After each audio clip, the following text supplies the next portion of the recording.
doing it on your phone. I had a lot of trouble with it. How So about now? How about now? yeah, yeah, I Oh, can hear you. it's definitely a learning curve here with StreamYard. Uh, Man, thanks everybody for coming in. This is awesome.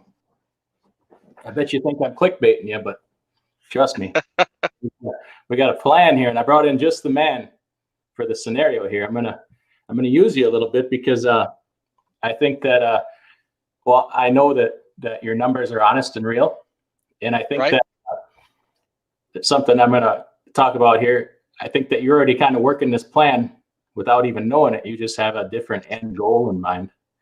You know what I'm I'm I'm usually the last to know, so that doesn't surprise saying? me. No. We trust me, guys. Everything this guy says right here, Cash is King Trucking. He won't lie to you. He's not gonna yank your crank any. And I'm not gonna tell you to do anything I don't do myself. So what we're gonna talk about here tonight is everything that I'm doing and have done. And if you already got your mind made up, you can't do it. Well, then it's pointless to even follow through with this. But all I would ask is that everything we're going to talk about tonight, you kind of take it as a whole. Okay, don't cherry pick things here, because then it's going to be like, well, this is a bunch of crap. It didn't work. It didn't do me any good. I can't do this. And I tell you what, if you think you can't do it, but you're already leasing a $150,000 truck from Prime, but you think you can't do this, then hey, it's pointless too. But well, I'm glad this is working. I just bought this headset here. It sounds really nice. Does audio quality sound okay? Yeah, it Oh, sounds good. nice. Yeah, yours sounds good too. So where are you at tonight? What are you up to? I know you do like 5 live streams a day, so I'm happy you took the time out to come into my lowly little channel here. Yeah, I love doing those live streams. Did one earlier today. I'm in Pennsylvania. Dropped off some Rockstar energy drink for the fine folks over here, and we're gonna grab the load I'm picking up tomorrow. I believe is a load of pork. The commodity just said meat, so I googled the place. I think it's a load of pork. Going back to Minnesota. I bet it's paying good. You ever notice how Paying? pork pays good? You know why, right? You know why Why pork is pays that? better? Because a lot of guys won't haul it because of their religious beliefs. Ah, okay, yeah. See, I Yeah, focus on a lot of those things: pork, that's why wine. when you look on DAT at the load board, in a lot of the listings, if it's pork, they'll say pork, because Ah, then most guys won't even call on it. But you always usually get better money for that, so it's worth it. yeah, It's yeah. worth it. I haul a lot of pork. It just fits in with my beliefs. I love bacon, ham. You know what I mean? So, I believe bacon is good, right? yeah, exactly. How could something that tastes that good be so wrong? No kidding. Oh, we got 8 people in here so far. Make sure you hit that thumbs up button, and make sure you check out my compadre's channel here, Cash is King Trucking. Really good Yeah. information, and see who we got in here so far. Hopefully, get some people in here before we start. Jerome Jones, 2 superstar together, going to need a wheelbarrow of cash. I could always use a wheelbarrow of cash. That's like everybody says, what do I want for Christmas? I said, well, give me my favorite thing. They said, what's your favorite thing? I said, $1,800. You know, I like 1,800 Yeah. better than 1,500. Right. You got to know your number. That's key. That's right. It's a good solid number for a Christmas present. Yeah, it is. Well, we got some people coming over from your channel I haven't seen before. GI Man Transport, I've seen him in your chats. All right. Mile Yeah. High, GM, Pin man. 10. Yeah. Yeah, there we go. All right. Good stuff. Good stuff. L Stacker, there you go. My snowboarder buddy from Idaho. Cannonball the like button, he says. There you go. Rashid Ali says, I don't haul pork. That's all right. Man's got to know his limits, right? Yeah. No, I mean, hey, there's things I don't haul. So, everybody learns and they get their experience, I know a lot of, that's why like, adult beverages pay more as well. They're like pork, a lot of people just won't haul it. And a lot of it I'm need not a big, permits for it too. So right. Yeah. It's really heavy. That's why I don't like hauling it, but occasionally I do. yeah, and it always seems like they build these breweries somewhere where there's a big mountain. You got to, Uh-huh. they put this 45,000 pounds on you and then send you right up that big hill, like coming out of Virginia. Everything seems to go across 68. And Uh-huh. I'm not about that. Screw that. I'll find a lighter load to haul across that way, or I just won't go that way, right? Right. Yeah. Yeah. I kind of learned my lesson on this Rockstar load today. Boy, that thing was heavy. It was like 45,000 pounds. And I hadn't hauled a load to over 40 in a couple weeks. And, coming over to Pennsylvania, I'm like in the, the Allentown area. And let me tell you, it was not a fun ride across there this morning, especially I was running late. So I killed the fuel economy. Oh, no, we can't have that. I hope you're able to charge them a little extra for that. I'm running late. Pay me more. All right. Right. Yeah. So I'd like to ask you, kind of interview you a little bit and talk about this truck of yours that you've got. All right. Sure. I think that, you talk a little bit about your truck. For everybody who doesn't know, it's Betty White. Betty White's the name. And I think you really bought this truck right. Tell us a little bit about it, what year it is, how many miles, if you don't mind. And if I ask you anything that you don't want to talk about, if it's too personal, then generalize how much you paid for it. I ramble on YouTube enough. I think everybody knows everything about me.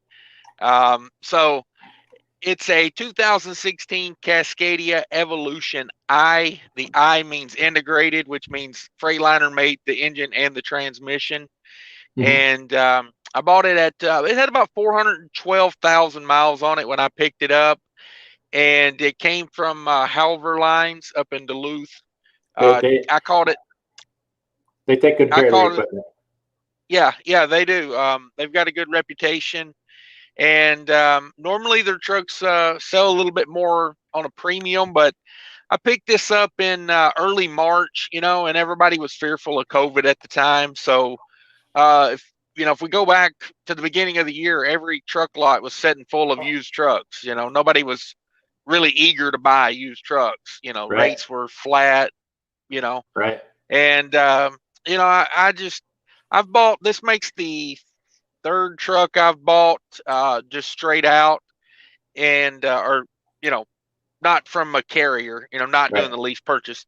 This is my third truck, just going to a dealership and buying a truck. So I kind of learned the lesson of just buy it. If you've got everything ready to go, don't worry about what freight's doing. Don't worry about what you can't micromanage your business like that. So I picked it up. From a from a Volvo dealership. They took it in on trade, and I got it for $38,000. And like I said, it was back in March. It was at 412,000 miles. And it's DD15 DT12 transmission, 241 rear ends. And it's spec'd for fuel economy. It's got a bunk heat. Oh, go ahead. I was going to say it's got a bunk heater, but no APU, which really didn't affect me too much this summer. I idled some, but it wasn't a real big issue, honestly. Mm-hmm. I've seen your truck, and everybody asks what kind of truck should I buy? If I'm starting out or otherwise, and I think you nailed it. It's exactly everything I would tell somebody to buy. It's right in that, unless you can spend more and get something with lower mileage or whatever, but it's spec'd for fuel economy, which is everything. Fuel economy is the lifeblood of everything. If you don't have fuel economy, you're going to have a real hard time with everything else.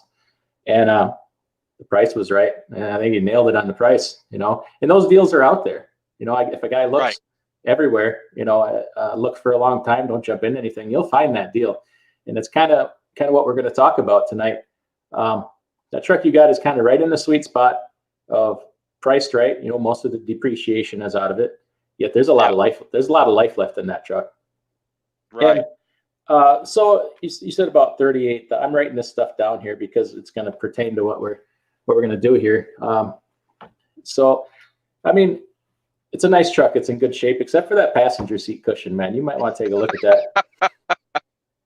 Yeah, I think someone's dog chewed on that or something. That's not natural. That's not natural wear and tear there. So. Either that, or you had some mean bean burritos in there, and I used to be on the driver's side, and you tore that thing up.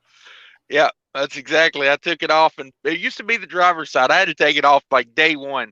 The end of the first day, I was like, "That's got to go." Like, I don't That's right. care. Like, I'll sit on the metal before I sit on that.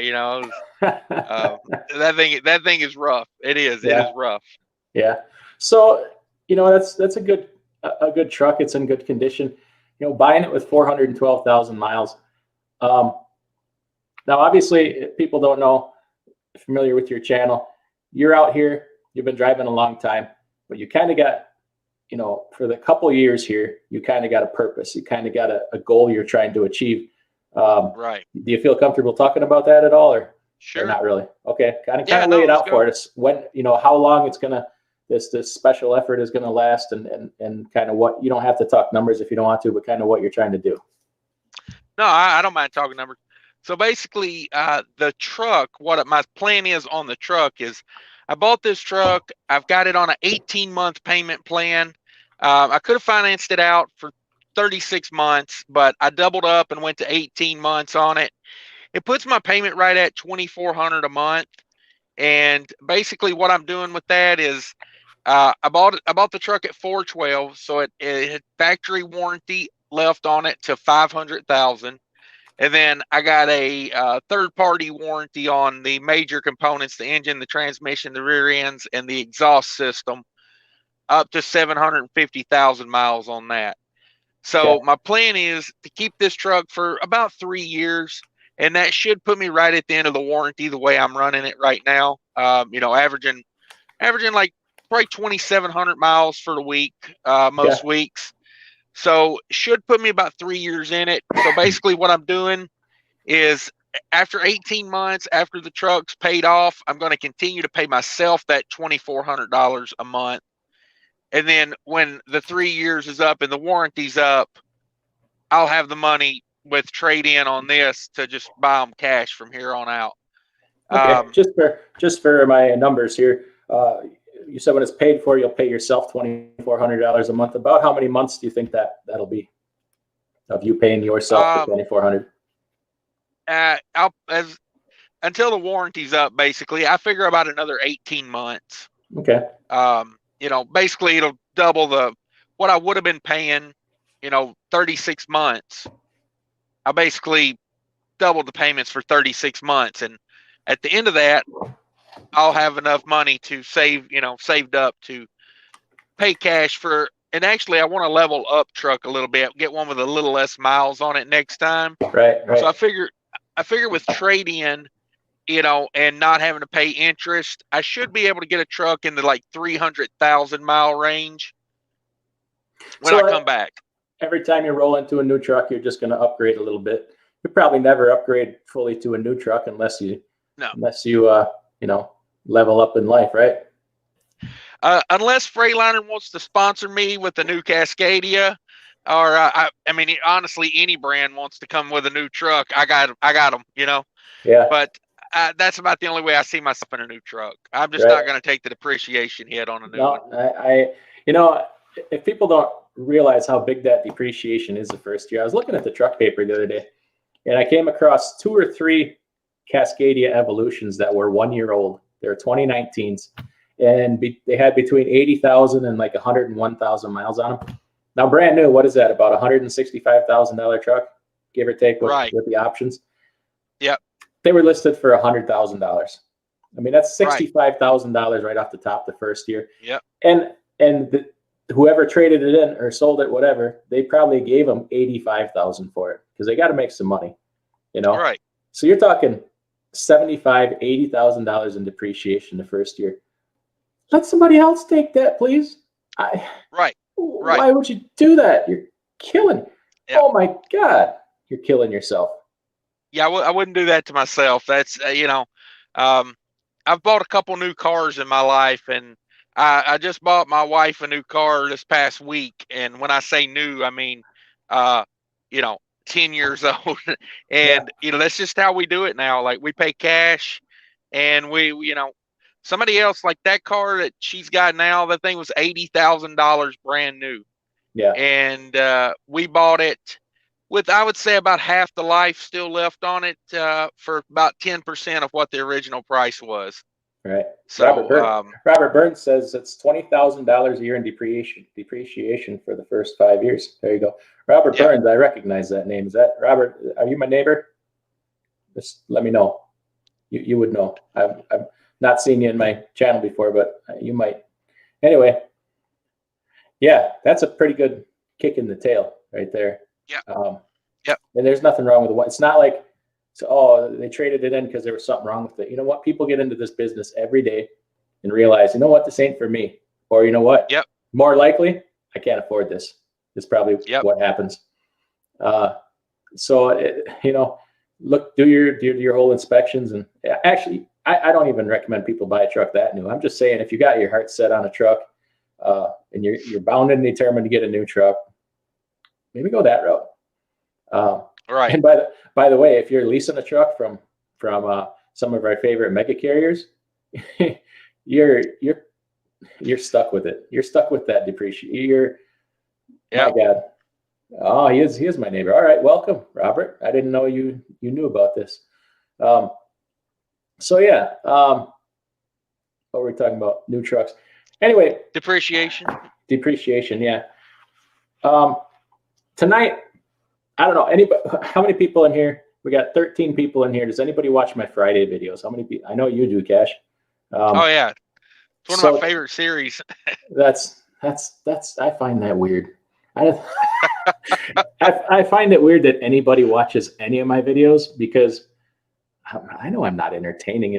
I watch all these other YouTubers and it's like, man, that guy's got it going on. He's entertaining, man. And then I'm like, I'm like, geez, why would anybody watch this? Well, you got me with the clickbait, and then I hung around. That's what it was. Well, hey, I tell you what, I won't. I promised. Well, I don't promise. I don't make any promises anymore. Try not to clickbait, and probably thinking this is clickbait tonight, but we're gonna bring a couple different worlds together here tonight. Okay, we're gonna bring the Friday videos and match it up with trucking. Okay, I looked hard. I didn't find any of this on YouTube before, and I don't know why. It seems like when people are stuck in a thing or in a genre, in a anything, that you're laser beam focus on that thing, right? And you get so focused on it because there's a certain way to do things in the industry that people, I don't want to say think outside the box because I hate that term. So people don't reconsider other ways of doing things. Okay. Right. So what I want to do tonight is use some of the numbers I'm getting from you, and I'm going to run some scenarios here. And I don't like well, what the hell? We'll just throw it out there. If you're leasing a brand new truck from a mega carrier, I don't see any difference between what you're doing there and what I'm going to lay out for you tonight. Only my plan is better. Their plan will get you nothing. It'll get them a lot of stuff. They don't care if you make money. They care that you pay off their truck. And then in the case of Prime, when you pay off their truck, you still don't own it. They take it from you and they put it on a dealer lot. And then you can go buy that same truck you just paid full price for. Actually, you paid way more than full price for that truck. And you can go buy it again for $75,000. Pay for it twice, 3 times, whatever. I can't for the life of me understand why people sign up for that. And I'm not mad at you. I'm not ripping on you. I know that a lot of people don't know better, or they think it's the only opportunity that they have. But this world of trucking is so huge. There's so much out there for you. You know that. You're better at expressing that than I am. It actually makes me angry what these companies do to drivers. I try to hesitate from using the word taking advantage of drivers, because it's voluntary. People sign up for it. Nobody's got a gun to your head making you sign that contract or making you take that $1,200 a week truck payment. Hey, it's all voluntary, but right. I just want people to know there's a better way. So the next question I would have for you, I keep looking at you on the screen instead of up at the camera. So forgive me, people, if I'm not looking into the camera, because Cash is on my screen. So I feel like I'm having a conversation with you, and I need to look you in the eye instead of looking up here, but I need to look up here. I'm sorry, I interrupted you, but lay out the plan that you have of what you're trying to accomplish here. And then starting from however long ago you started, is it a 2-year plan, a 3-year plan, a 1-year plan? Whatever you feel comfortable for numbers, what your end goal is. So currently, the reason I'm running as hard as I am these days is I'm trying to save up a huge down payment for a house. We moved from Tennessee up to Minneapolis about 5 years ago now. We've been renting a few properties and kind of getting a feel for where we want to live in the Twin Cities. But when it comes time to buy, I don't want to put 10% down on a mortgage. I want to put like 50% down on a mortgage. So currently my goal is $100,000 in the bank just for buying a house. And tell me again, in what period of time? The goal is 2 years. The goal is 2 years. Now, how many kids you got? 4. Okay, all right, that matters. It matters, doesn't it? Because it takes a lot of money to maintain your household, doesn't it? Yes, it does. We currently live downtown Minneapolis. That is not a cheap place to live, and but yeah, we're trying to make it work right now. And when we made this plan, it was like a 2 to 3 year plan. Right. But I didn't foresee the COVID dip. But then again, look at where we've been the last 3 months. I'm right back where I thought I was going to be. Right. So I think you did probably better through this shutdown and quarantine than anybody I know. I can honestly say that. Yeah, I stayed moving, and I took a hit on rates like everybody did, to be expected. But for the most part, I was pretty lucky. Living in Minneapolis is it's a good thing being up in Minnesota because coming out of the winter, we live in a good spot. Yeah. Right. Yeah. I mean, some people, I know people that live in Florida and they take nothing to come out from the house, but they get it going back, and right. That's why I'm a fan of more or less just straight out and straight back. Like the money to me is in Minnesota and Wisconsin because that's where all the good connections are. Yeah. For the company I drive for. So the quicker I can get back, I'm not looking to do triangles, and I'm a straight out and straight back type of guy. It allows me to get to the house more too, doing that, like get by the house. So it's safe to say, I mean, what is it to you now? You're married, you got 4 kids, you got a lot to maintain at home. In your opinion, what is it that allows you to do this, but not anybody else? What would be the one thing you would say? Discipline, effort, I think the big is knowledge of the industry, basically.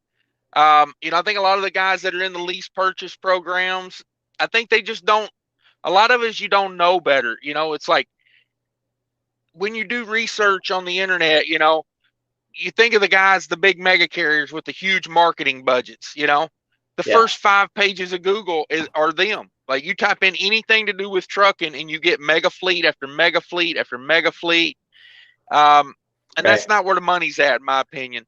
To me, if you want to be a company driver, I think kind of like middle of the road fleet, like big enough to give you some good benefits, but also cares about you, Right. So, okay, we established your home life kind of thing.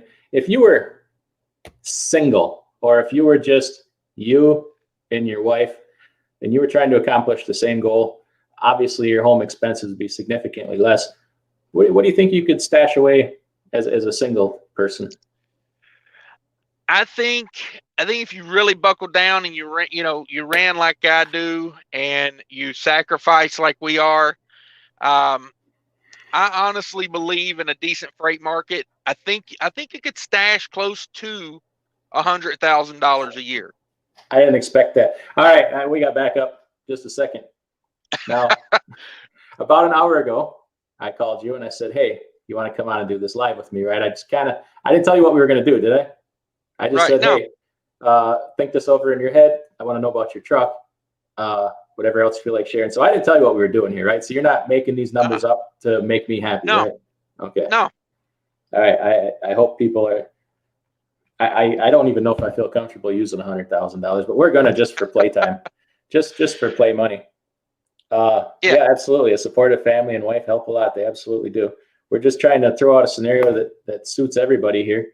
You know, for your situation, and then maybe there's a guy that's 20 years old over here and is not in that same situation. And definitely someday he'll have a family, but maybe if he accomplishes these things before he goes and gets a family, then they can have a better life, you know, together. Yeah. So you're thinking, you know, 50-ish if you're, you know, in your situation, maybe even up higher limit, 100,000. Wow. That's well, and if you could set aside a goal like this and a reasonable amount of time change your life, what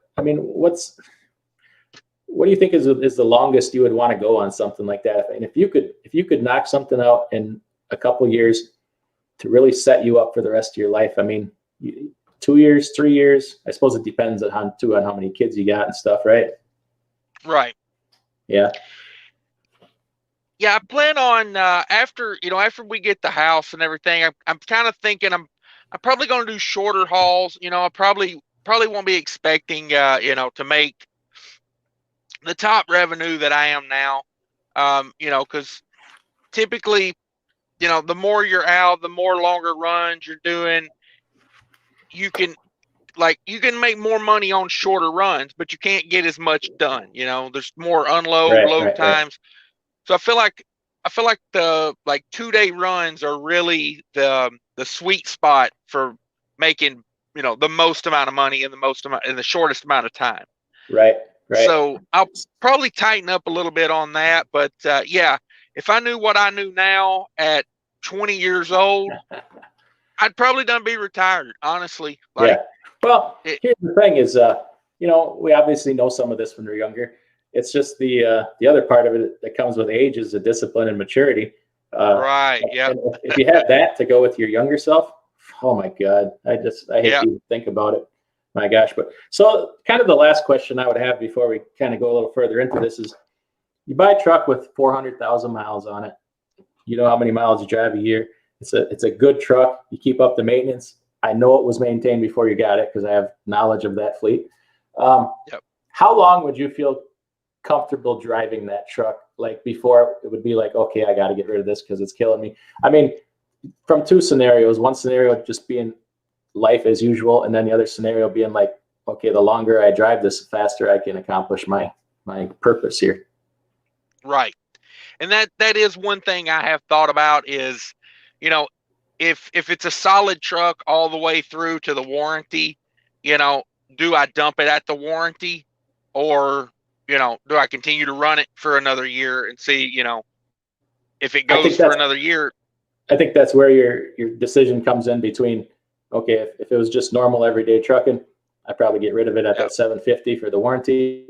But if I'm like 9 months away from my goal, I'm probably going to try and push it. And are you kind of in the same mindset? Yeah. It's I think the big thing, my last Freightliner I had, at about 800,000, 850,000, it started showing a lot of, it started breaking down more.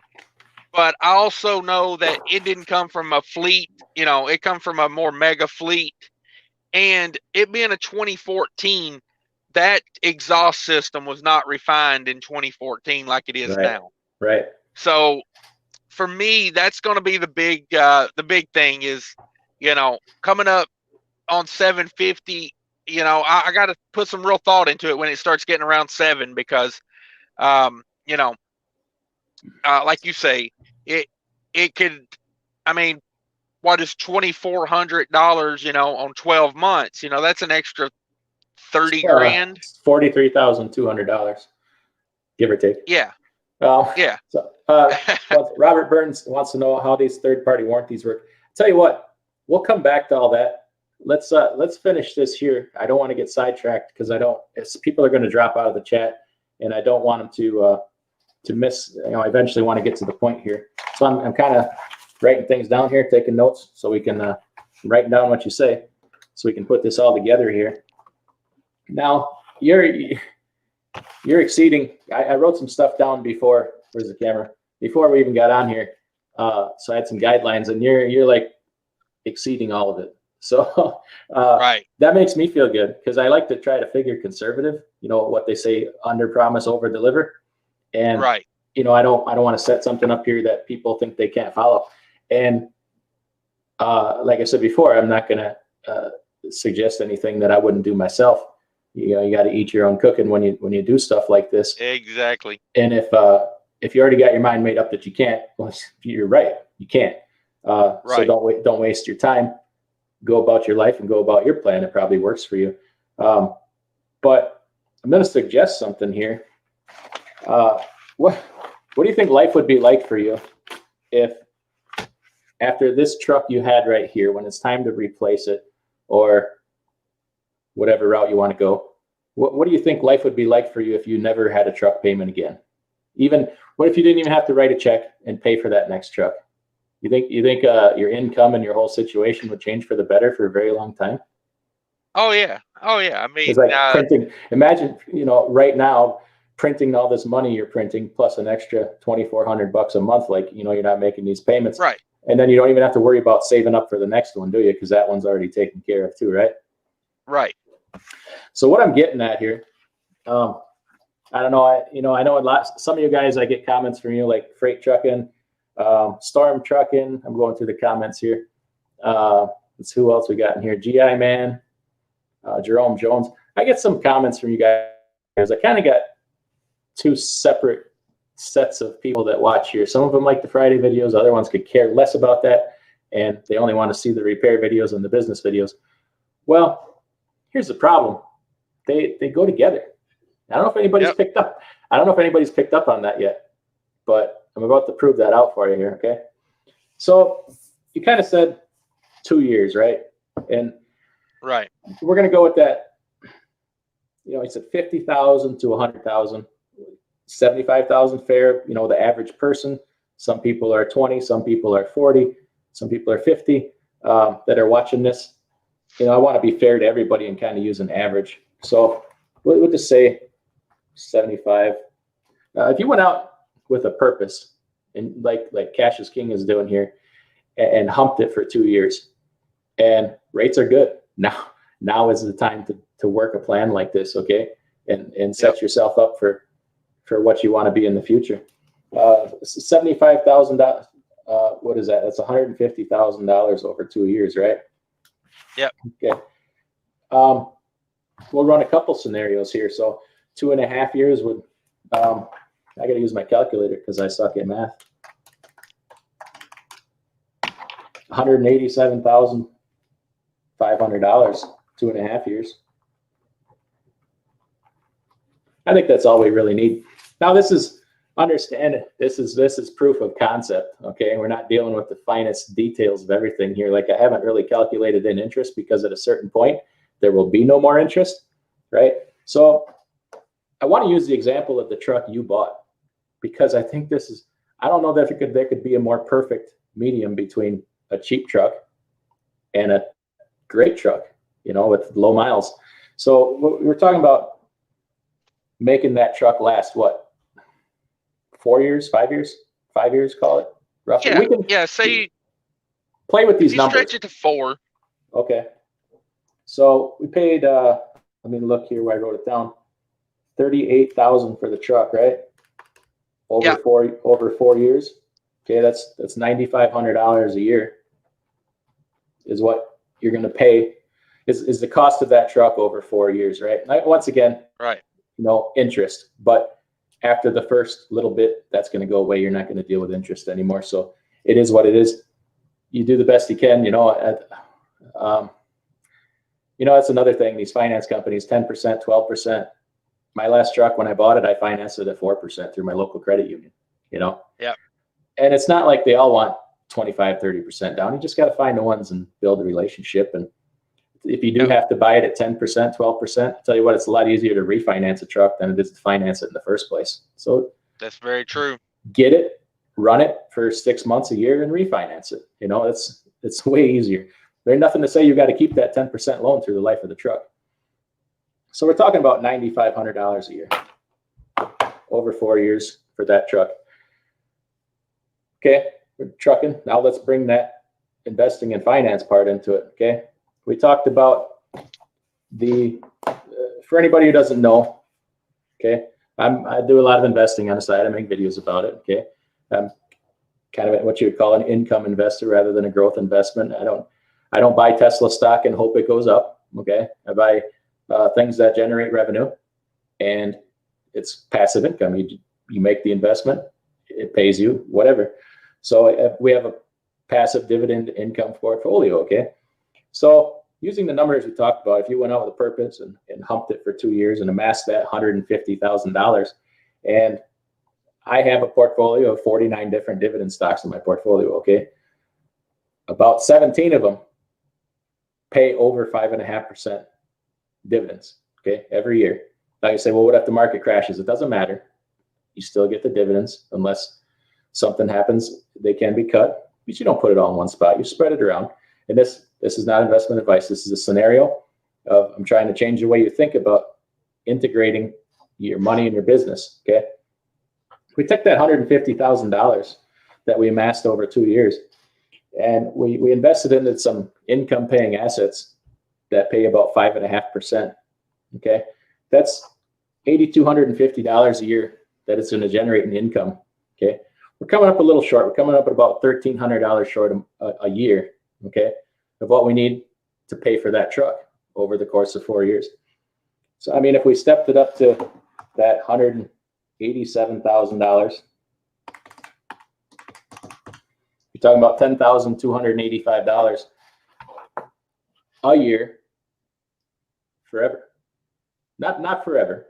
It's going to go up every year because these companies we pick, they raise their dividends. They're dividend growth companies. They raise a dividend every year, so you're going to generate a little bit more income every year. All right, and this goes on indefinitely. Not only does it go on indefinitely, but it grows every year. So everybody say, well, I'm going to save up money. I'm going to bust my ass for 2 years, and I'm going to save up money and pay cash for a truck. I would say don't do that. I would say you bust your ass for 2 years like you're doing, and save up $150,000. Set that money aside. Set it up to produce you an income that will buy you a truck for life. After 4 years, you trade that truck in on a different truck, and these investments they're going to pay for the new truck. When you trade that one in, they're going to pay for that truck. They're going to pay for trucks for the rest of your trucking career. Okay, so I love paying cash for things. I think it's a great idea, but you're talking about an opportunity here to change everything for you, wouldn't it? If you had a paid for truck, if this was the last truck you paid for, but you continued to truck for another 20 years, would that make a difference to you? Oh yeah, it would make a difference. I mean, you wouldn't even want to truck another 20 years. You just and then when you're done trucking, this is still going to generate the money for you. You're just going to take that money every year and put it in your pocket. Now, right. I mean, not only that, but the money, everybody says, well, you run an older truck, you're going to have more maintenance. Yeah, you have maintenance on everything, but you're not making a truck payment. You never did. You should have the money for maintenance. And all that money you didn't pay in a truck payment when that truck was newer, add it into your investing, and you're going to grow that $9,500 a year to probably to $20,000 to $30,000 a year. Hey, if you want to get a new truck every 3 or 4 years after that, who in the hell cares? It's paid for. Right. I mean, why hasn't anybody presented ideas like this? I mean, as well as I do, the opportunity is there. I'm working a plan like this. Honestly, I could do this right now, but I don't. I just let that money, roll over because I don't want to drive truck for 20 more years. I want out of this, while I can still walk and my bowels work properly and my shoulders are shot and everything, truck driving will wreck your back and everything. But I mean, there's a plan, shoot holes in it. I want to hear it. I want to hear all the criticisms. Hey, with these new automatics and the way everything's so automated, why not drive for 20 more years? I mean, this is like sitting in a recliner flipping the remote through the TV all day, not Big Orange, man. You've seen that thing. I got to cover my legs up with blankets to keep them from getting frostbite in the wintertime. I mean, yeah, no, this thing is like this thing's like the TV remote. You just push a few buttons and it does what you want it to. Yeah. I mean, never said that any of this was going to be easy. It'd take a lot of work and a lot of discipline. I tell you what, when you think about it, you're doing this anyway. We're all we're all doing this, do it a little differently, and if you're out there and you have no problem leasing a truck for $150,000 from a mega carrier, but you think this can't be done, why? Tell somebody, I want somebody to destroy this. Okay. Well, you can't save up that kind of money. This man right here is doing it. I'm doing it. Right. Yeah. The people are doing this everywhere. They're just, the only difference is what you do with that money. Okay. Now, if you want to take that money and put it away for retirement, I don't have an issue with that. I just want you to make something of what you're making. You know what I mean? Yeah. Yeah. Stop giving it to the mega fleet so they can buy private jets and things like that. And, leave it for someone in the future. It's like a lot of the money you make, you don't even need these days, especially. I tell people like this, invest $20,000 in yourself. Oh man, come on. Especially with Black Label, come on. Oh man, yeah. I'm sitting over here in BFE, Pennsylvania, and yeah, there's nothing around. I can't even get out of this truck. There's nothing. But what I tell people is invest $20,000 in yourself. Go be a company driver. If you're a lease purchase driver, if it's walk away. Go be a company driver somewhere. Stop giving them all the money. Or at least, if you're going to do the lease purchase, set a 1-year goal. And if you're already in it, I wouldn't say go get in one. But if you're already in it, set a 1-year goal. Invest $20,000 in yourself. Do everything you can. It's $400 a week. Put back $400 a week. At the end of the year, work on your credit the whole year. You're doing the 1-year plan. Work on your credit. Save the $400 a week. You have $20,000 at the end of the year. Put $5,000 to $10,000 down on a good used truck, and have another 10 setting aside just for expenses, and lease it on to a good 80-20 carrier. You're going to start getting checks probably at the end of the first week. So it's not like, I realize these things like this seem out of reach for most people, because they're like, I can barely, by the time they take everything out of my check and my lease payment, I ain't nothing left. How the hell am I supposed to save $50,000 a year? Yeah. Folks, this is why we encourage you to stay away from mega carrier. You have to do, I don't even know how to say it because I don't like being too negative, but I don't think you're ever going to be everything you can be and being successful as you can be leasing a truck and doing lease purchases from a mega carrier. Somewhere out there, there's people killing it. There's people making money picking up cans on the side of the road. There's people make money do anything, but that doesn't mean it's going to work for everybody. If you're going to be with a mega carrier, please at least have your own truck. Those lease purchases, man, they're set up to make them money. They're not set up to make you money. Yep. I don't know that can be said enough. Right. Yeah. It's, I don't know. You got to think of the money you're making in the lease purchase. And a lot of people, they get into it, and it is an upgrade because they went from being a company driver at CR England, making, $500-600 a week. And now they're making $1,200 a week as a lease purchase driver. Yeah. But it's like you upgraded, but you went from like a Hyundai to like a Celica, or whatever. Whatever. How about a Kia? Okay. You went from, you know what I'm saying? Like you went from base model to like power windows, I guess would be a better, like, no, you can have heated seats. You can have, you can have it all, but it's just like, you can't stop on that first upgrade. If you think the lease purchase, and honestly, some people get into lease purchase, you know, if say you were making $700 at CR England and you went and did a lease purchase and now you're making 1,200, instead of balling out of control on that 1,200, take that extra money you was living on from CR England. It's like a $500, $400 gap there. Save it for 1 year and level up again. I got to be honest with you, and I probably never said this before, and it probably pissed some people off, but I would be upset if I only made $1,200 a week as a company driver. Any company driver job I've ever had, I've made way more than that. Right. Well, I take that back. I did work for a mega carrier for about 6 months. That was a bad experience. But find that smaller carrier, it's 200-300 trucks at the most, or 50 trucks. There's more money to be made. It's right. If I was working for Swift and I had to stay out for months at a time to bring home $600 a week, I would be furious.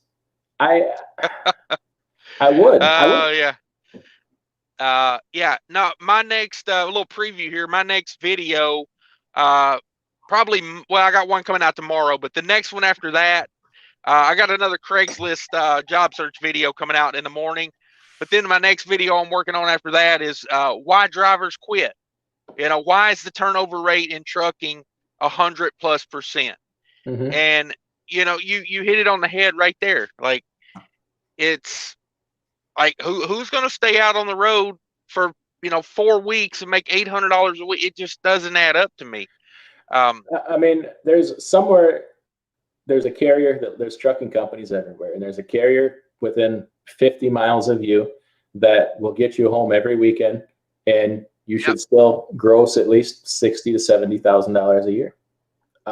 I've never worked where I've stayed out 3, 4, 5, 6 weeks at a time. Almost right. I mean, up till very recently, and it's been voluntary, stay out 2 weeks at a time. But almost always have I been home every weekend and made $70,000, $80,000 a year. And there's companies like that all over the place. I know when you go to driving school that the only people recruiting out of there are Swift and England.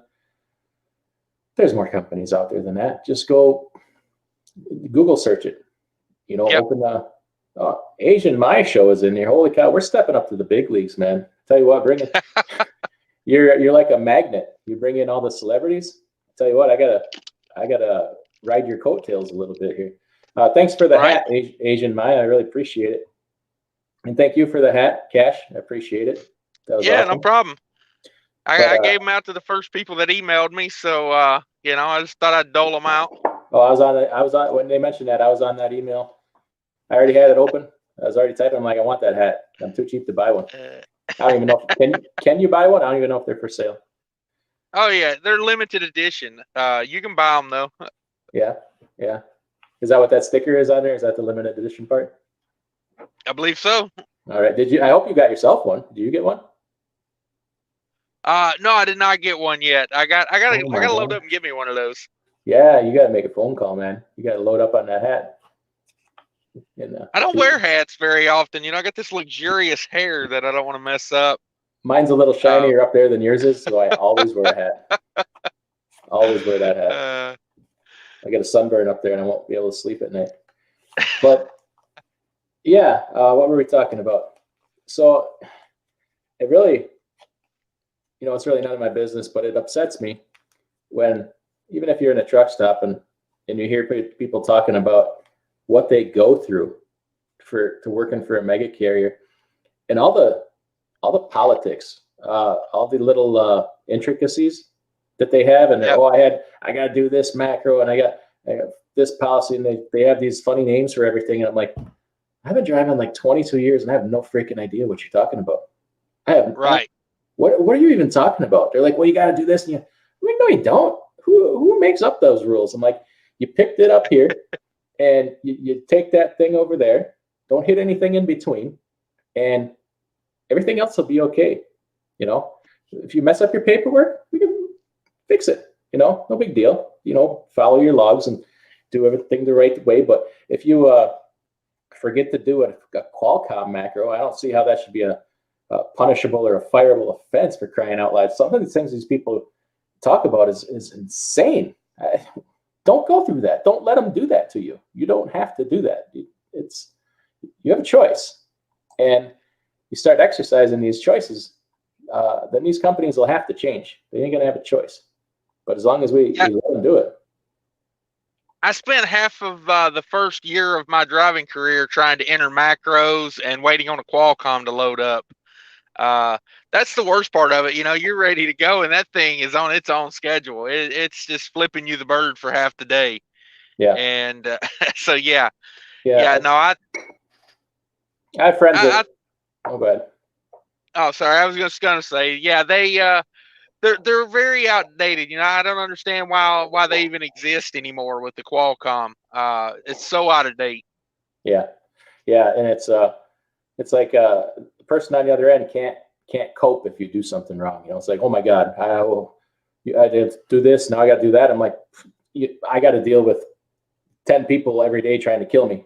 You can deal with that keyboard in front of you. It's not the end of the world. Everything's going to be okay. I'm pretty sure we can fix that. Right. But and then these mega carriers, and I know people, in central Wisconsin here is rail transport, and I know people that have worked there, and they get in Friday and they're like, well, you got to do this one more thing. You got to go here. Well, I put in for home time 2 weeks ago. Well, you got to do this. Sorry, I don't have to do anything, because you know what? Right. I'll start Monday for the company 20 miles down the road. They'll probably pay me more, not put me through this, or in case of rail, you could go right across the street. There's another company, a smaller company right across the street. They'd be happy to have you and treat you way better. But I think some people like it. I don't know. I can't figure it out. And the money's not that great. Yeah. But, there's all that security and warmth in the mega fleet. You know what I mean? They're never going to go out of business. You don't have to worry about ever looking for a job. You just, knuckle under and, ride it out. You think so? No, I left Averett right in the middle of the worst economy ever. Averett was telling everybody, oh, we got you back. We're going to take care of you. And then, they gave us all a pay cut, and, then they told us, oh, it's okay. Everything's fine. And then they cut our miles. And I was like, you know what? I'm going to go start my own business, because then I'll be at the top. So, when crap hits the fan, I'm the last one to get any on me, Yeah. So that's kind of how I took it. Yeah. It's like fear. I think fear holds a lot of people back. And I understand that there's like the people that have the entrepreneurial spirit type thing, and then people that want security. I'm not saying there's anything wrong with that, but you still don't have to be somebody's whipping boy. It's like staying out for 6-8 weeks, if it's your choice, is one thing. But for somebody to tell you got to do that, I would have a real problem with that. And then tell you when you go home, okay, you got 34 hours or you got 3 days. I don't think so. I was just in your truck for 8 weeks. You're going to give me 3 days? No, that ain't happening. It's not happening at all. But if it's voluntary, that's totally different. Right. Yeah, and that's why I said I think the biggest thing is knowledge that I have that most people, like, what I mean by that is it's also, like, I think that's why a lot of these mega fleets get the lease purchase guys, is because there's so much information about it out there that at least they can get a grasp on it, of what's going to be like, what's going to happen. That's why I try to put it out there so, as clear as I can about what I do during the week and how much money I make, because it'll give you an idea to base maybe, what you could do, or anyone could do. I'm not doing anything that extraordinary. Mostly what I do is what a company driver does through the week, like a guy at a big reefer company does probably the same, what I mean? Like when I deliver, it's a parking lot full of mega fleets, there'll be 1 or 2 independents there, and, some small companies, but it's mostly mega fleets, like, So I'm doing the same job they're doing. The only difference is I'm not giving it all my money away on a huge truck payment, and the carrier I'm leased to does not have a private jet. Yeah, You yeah, know, not yet uh, at least. yeah. I no, I can't talk about that. I was going to tell you about a story about a place I used to work, but I can't because it's I give away about too much information on me. But yeah, I mean, and the difference too is with what you're doing in the situation you're putting yourself in is having what kind of sets you apart maybe from the other guy is saying I can't do that or I struggle. You can't. You have the discipline. You have a goal in mind. You have an end goal, and you're sacrificing to get there. You never said Right, any of this was going to be easy. Even the plan I just laid out never said any of this is going to be easy. I'm just right, I just want to show that if you have the discipline to execute a plan like this, you can get there. You're doing it. You didn't even know that you're doing it, right? You're just having right, that the goal is a different kind of goal. But should you choose, to do it again, you could have that other goal and execute that and uh, whatever. It's just the discipline to go out and do it. right. There's people Yeah, there's no, people that talk about doing things, and then there's people that do things and be a doer. right. Dream big, be epic. Because somebody Yeah, else is gonna. If you're not, somebody's gonna, aren't they? right. Yeah, no, it, if there's a void there, it's somebody's going to step in, and I think, I think that's a big part of. If you think of people in truck driving school, and you went in there and you ask them, you said, "Who here wants to be an owner operator?" Like 90% of the hands are going up, Yeah, and they really don't and even then know what it means or entails. right, exactly, and then you ask them, well, like, what's the roadmap? Nothing. Just gonna get it. Here's the plan. I'm gonna get a truck, and I'm gonna make lots of money, and I'm gonna have Gucci flip flops, and that's about the gist of what's going on. All You right, know you what I got mean? me. Like there, you've got to build that roadmap and commit to it. That's a big part of it. Is when I thought of this idea of what I'm doing now and got all this, like uh you know like number one, I got to convince everybody else to get on board with it, because it's Right, not an easy plan. You know what I mean? absolutely. It's not like I'm out here, I'm the only one sacrificing to make this happen. You Yeah, know, you got a whole support team. everybody, Yeah, right? Everybody is. And then, it's like I'd already been through it a few times. I bought trucks, paid them off, did this, did that, went here. I've been in every aspect of trucking you can think of. And, I thought about it and I said, okay, being local, I was doing LTL line haul and I was home every weekend, but I was like, okay, I'm still gone all week and I'm just not making the money I want to make. right. Um, so it was like, I said, all right, I'm going all in. I'm taking everything I know, and I'm going for, shooting for the moon here. And Right. if I come up a little short, I still went way farther than I would have been. And there's people, a lot of people out here watching this, maybe putting that effort in already. Staying out, like we said, 6, 8 weeks, whatever, hammering it out. Um, but you're doing it with a goal. You probably went to your wife and say, "Hey, listen, this is what we can accomplish if I go do this. Are you all in?" You got to be Yeah, all in with it and have that support of, okay, just because we get 6 months down the road and I banked up 20 grand, you got to be part of the plan. So you don't take that 20 grand and go buy a different car when I'm on the road or something, or something like that. right. Everybody's got to be Yeah, part of the plan. you know, I, I get home one day and everybody's wearing Gucci flip flops. I'm gonna lose my mind. But I'm tempted to send them all some just so that you can lose your mind when uh, you walk in the door someday. yeah, yeah, no kidding. Um, but yeah, if you are married, if you do have, you've got to get all that planned out and thought out, and everybody's got to be on the same plan, because, like you said, what's the point of banking $2,000 a week out here, just running it wide open, doing everything you can and banking 2 grand, and then you get home and you've got $17 in the bank. It's Exactly. Exactly. it's not the plan. So No, if you drive truck, everybody in the house drives truck. No matter right, what, because everybody else deals with the consequences. that's a And good if way they're to on put board, it. Yeah, yeah, if they're on board, you're on board. It's not like if you work in an office and you come home, everybody has to deal with what you do at work. This is yeah, this is different.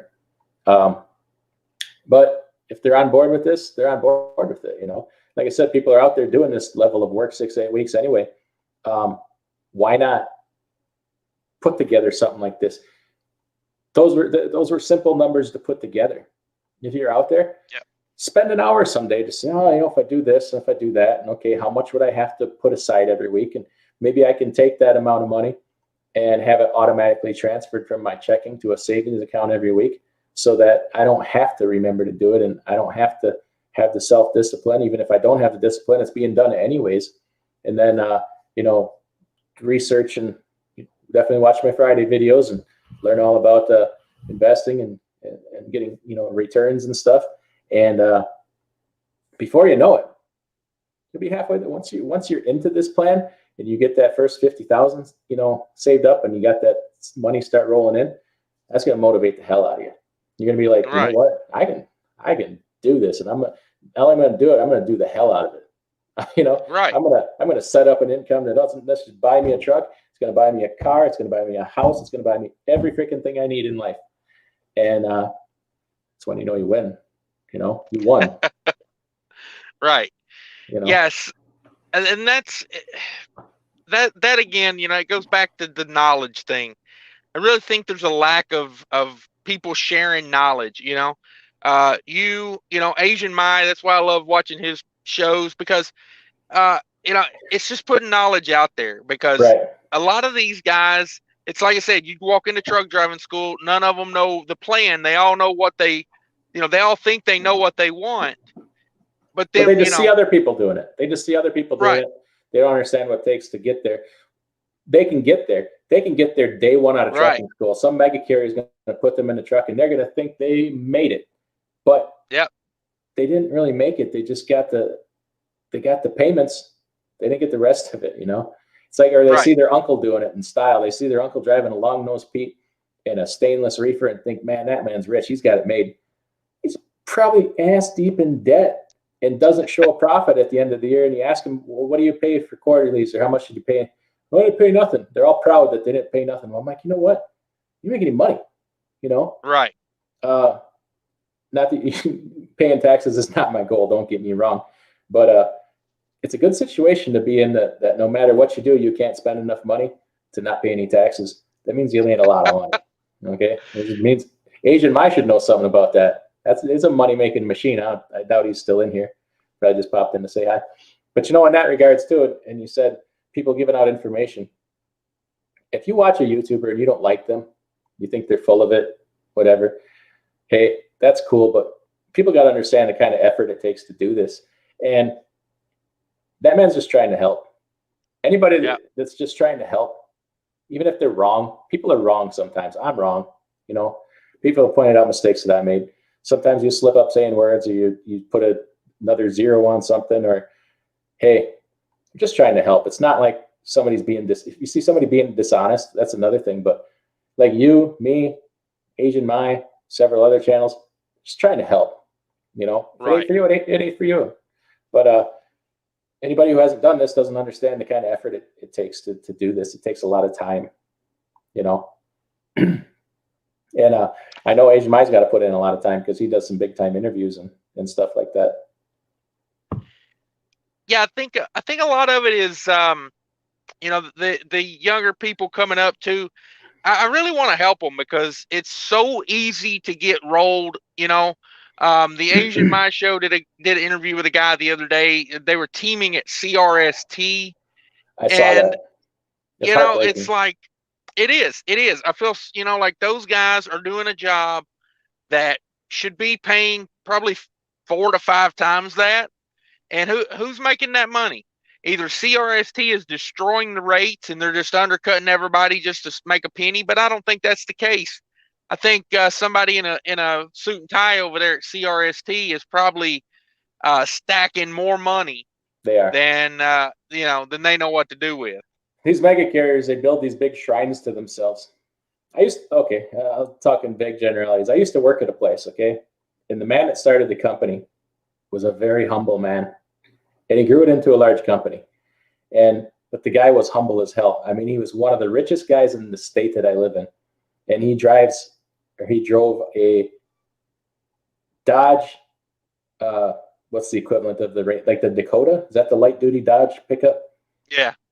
Stick shift, no power windows. And he drove this thing for as long as, I mean, he might still be driving it. He's very old now. I don't think he's driving anymore. And one of his kids rolled up one day in a Jaguar. And he jumped their ass and said, you get back in that car and you take it back to the dealer and you return it. He says, you do not drive anything in here that is more expensive than any of my drivers can afford. And that's how he treated, they could damn well afford, they could drive whatever they want. They got money. But he's like, no, that's a guy of character right there. And you don't mind you don't mind going the extra mile for somebody like that. But then you go to Chattanooga and you see the big shrine that Covenant has and the big, huge building that U.S. Express. My God, that U.S. Express building, holy heck, that's a big building, Yeah. And you're like, your driver's built that for you, and you continue to treat them the way you do. That sucks.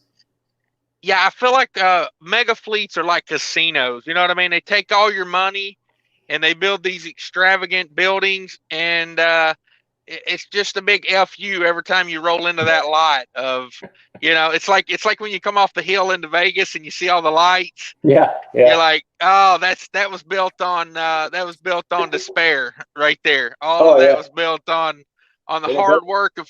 They didn't build it on winners, did they? Right. Winners didn't build it. And no, they did not. That's kind of how you think about your mega fleet. When you pull in there, most of the people that paid for that were not winning. And then you pull in, you're not even welcome.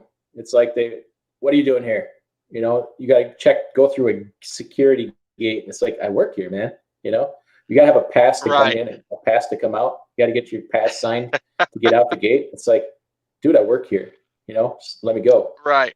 Maybe I'm going home. Yeah. It's not your business where I'm going, but I'm damn sure leaving. Right.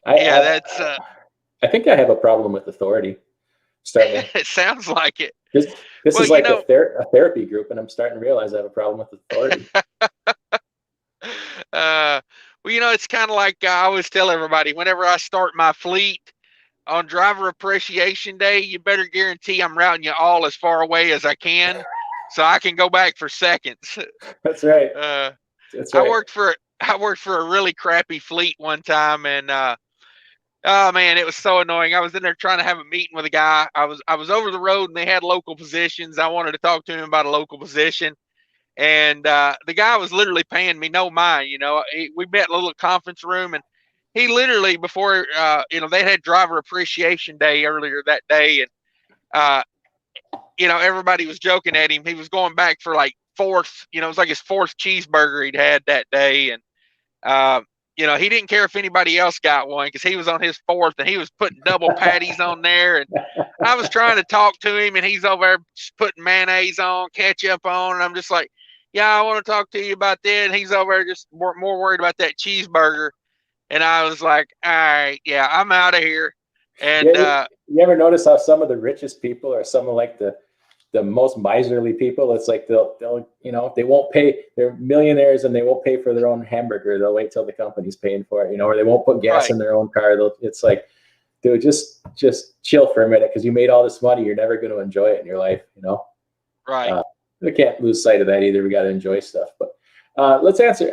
We had a question here a while back about your aftermarket warranty for your up to 750,000 miles. Right. I have some thoughts on that. Can you kind of describe that, where it came from, how it works?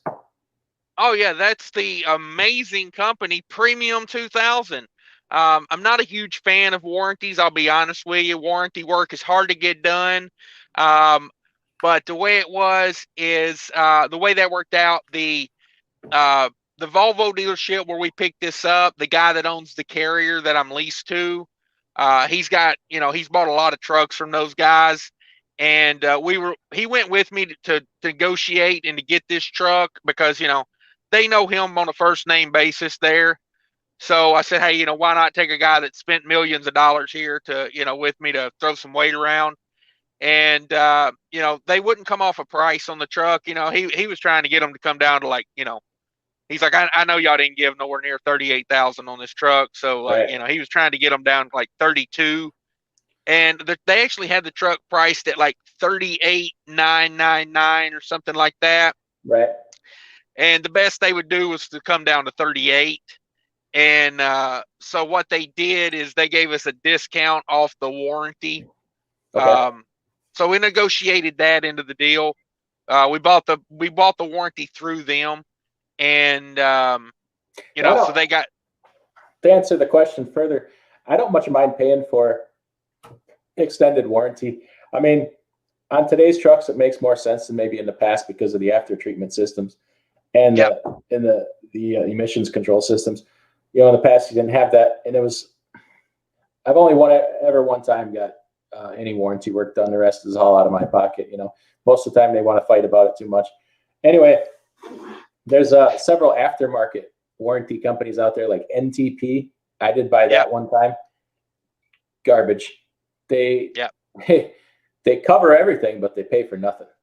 And then you have a deductible, and then most of the places you go for the work don't accept the warranty anyway. Yep. So, and then, okay, so you say, okay, well, I'll pay for it, and then I'll file a claim with the warranty company, get my money back later. Well, the warranty company will say, well, we don't cover that. You should have called us. You should have had us work it out with the dealer. They have come up with all kinds of excuses not to pay. So, stuff like that, no. But if you can get a warranty right through Detroit or Freightliner or Eaton, right, totally different. It's not going to be cheap. You kind of got to weigh it out to see if it's worth it. How many miles are on the truck? I kind of have a general life expectancy for different components and stuff that I kind of expect to get. But that's what I say is probably different than what most people say. I kind of take a different approach to it, kind of like the airlines do. The airlines can't afford to have a plane fall out of the sky. They can't just let a plane shut up. So they have a certain lifespan for each individual component. And when that component meets that number of hours, it's out of there, whether it's still running or not. And that's kind of served me well. It keeps me off the side of the road, keeps me off the tow truck. But it's not, it's not obviously not like that for everybody. But right. So it sounds like you got your warranty through right through Freightliner then, huh? No, it's an aftermarket warranty. Okay. It's a third party. The truck had the truck was 500,000 through Freightliner. So when I bought it, I had like 88,000 miles of warranty. And immediately, as soon as I ran one trip out west, out to Idaho, and then back to Minnesota, and we brought it in the shop and just had them pick through it. We had a Detroit shop just go through it with a fine tooth comb, and everything that was warranty, we had them replace it. That way, it would be done under the Freightliner warranty. And you bought the warranty at the Freightliner dealer, right? Yeah, we bought the dealer offers the third party warranty. Okay. So we bought it through them, and they work with that. They work with that warranty company. Yeah. And so, and my main thing was, and the guy that owns the carrier really taught me into it because I've heard a lot of bad things about the warranty, the third party warranties like that. Right. It's a warranty, and especially being third party, it's even more difficult. You got another element of, between you and the repair shop, you got to go between in there. Right. But after I went through, after I went through what I went through my last Freightliner, I was not opposed to getting a warranty. I had, I put in a 6-month period, I basically replaced the exhaust system on that truck. And that was I had one bill for $8,000 on that, and then I went back. Before I even did that, I had another bill that was like $2,400. So I had like a $2,400 bill. A month later, an $8,000 bill, and then 6 weeks after that, the the front, the rear end decided to turn itself into a milkshake, and that was a $1,000 tow bill and another $8,000 shop bill. Wow. So yeah, I was like, if I would have had a warranty on that, I probably would have paid like $500 deductibles on those. Right. Other than the tow bill, I would have had to eat the tow bills. But let me tell you, a big difference between maybe $1,500 in deductibles, $2,500 in tow bills versus $25,000 plus in everything. Right. Yeah. I mean, you average that out over a period of time, and sometimes you win with a warranty, sometimes you don't. But it's just important to get one like that Freightliner dealer sold you one that they honor. It's not like you went off on your own and found one and they're not going to accept it. So that's kind of just how, what we would say about third-party warranties. Carlos Aguirre says, good evening. Are diesel prices low in all states? Well, definitely not California, I would say. No. The Pacific Northwest, probably not. But it's relative. Anymore with the fuel surcharges and stuff, I don't worry too much about fuel prices, until we get in a weak economy or something, because get the best fuel mileage you can and buy fuel the right way. Understanding IFTA is a big part of that, and I know we both have videos on that, so people definitely check out both of those. What we got? 10 people in here. 15 likes. So everybody make sure you hit that like button. Everybody make sure you subscribe to Cash is King Trucking, definitely. And the man does 7 or 8 live streams a day. So if you ever need to learn anything, if you want to learn about reefer hauling, definitely, and freight lanes, whatever, between the two of us, we're completely full of it, right? We know everything. Right. Both of us have a camera and a microphone, so we must know everything, right? Isn't that the qualification? Right. Yeah. You heard it on the internet. Yeah, it must be true, right? Yeah. Got this bottle of Jameson's here. I know you're into that, but I don't know what my next one is. I got this Balvenie double wood, aged 12 years Scotch. Might tap into that. That's pretty smooth. Tell you what, it doesn't have that afterburn like a lot of Scotch does. And then we got some Johnny Walker Platinum here. This is a pretty expensive bottle. Might have to tap that. I don't know how deep I want to go with this tonight, but we'll just have a little snort. I got to step out for a second. I'll be right back if you're going to be live for a minute. Yeah.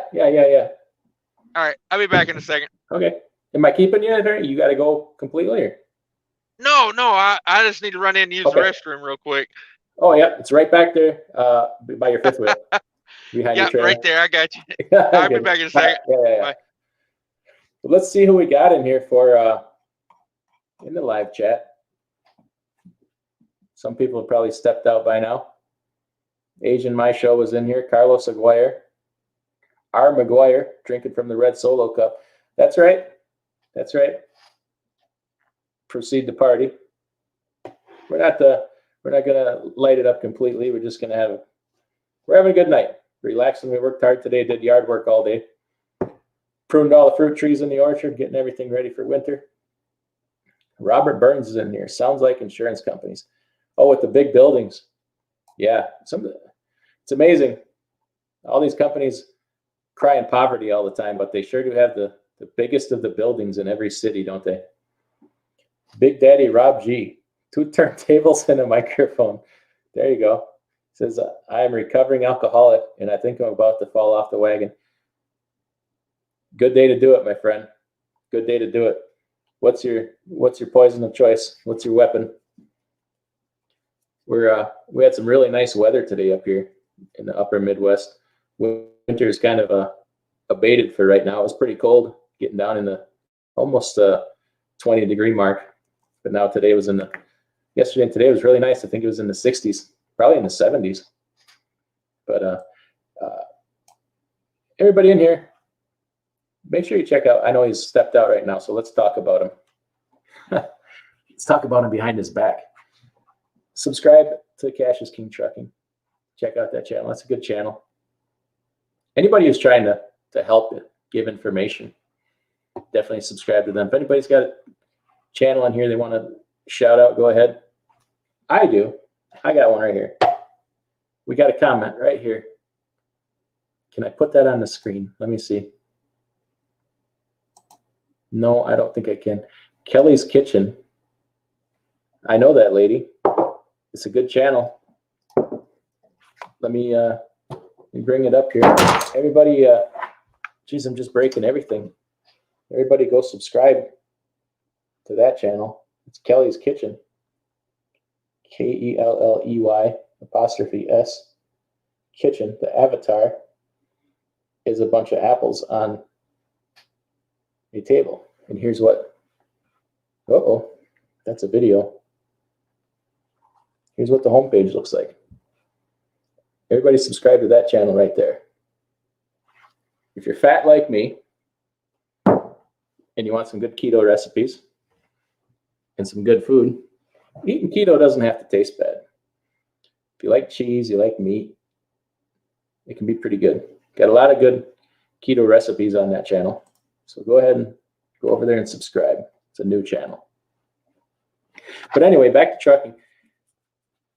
If anybody was in here when we were talking about our little plan here and getting,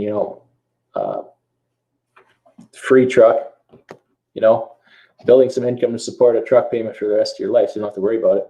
If anybody wants to shoot holes in it, I'm happy to listen because don't have an answer for everything, but it's realistic.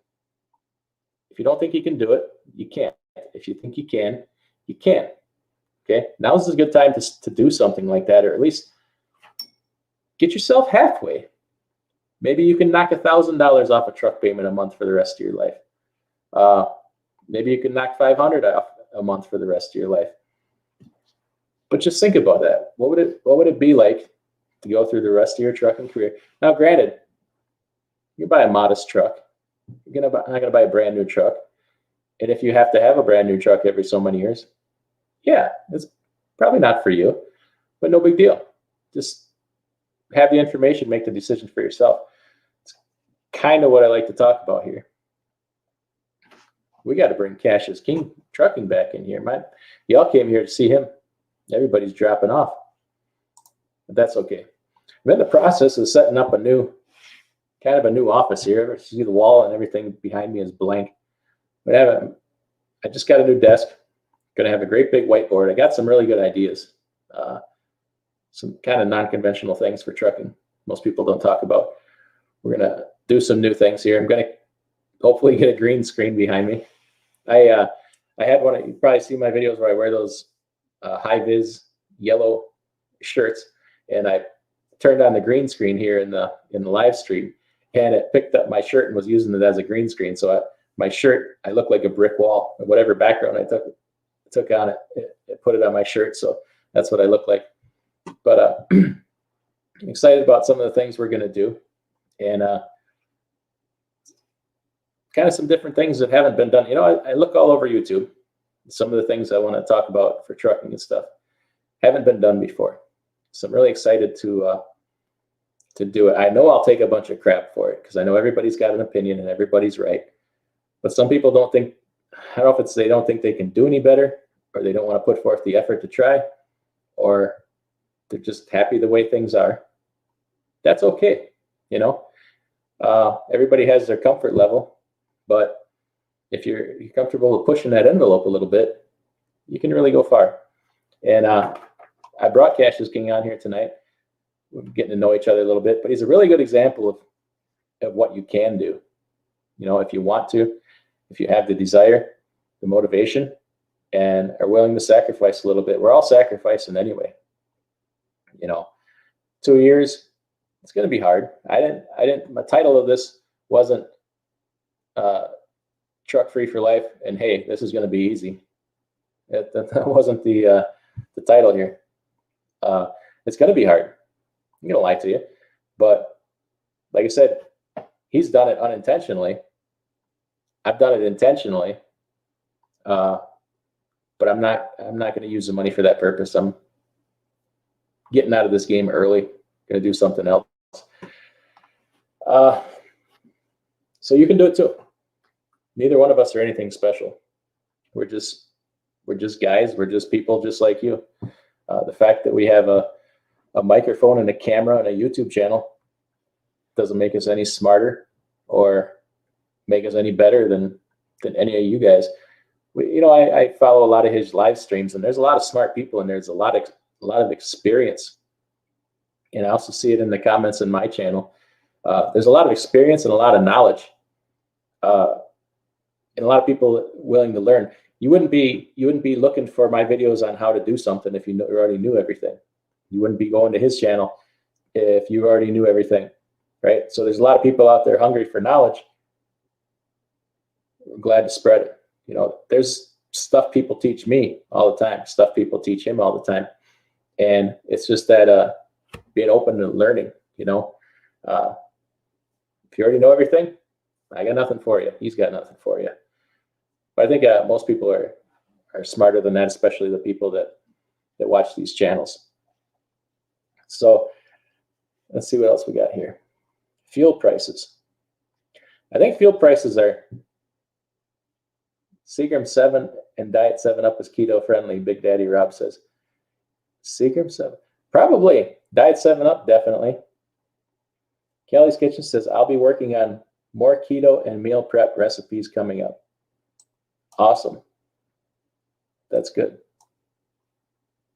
I've ate most of them. Actually, I've eaten all of them. I'll be honest with you. That's my wife.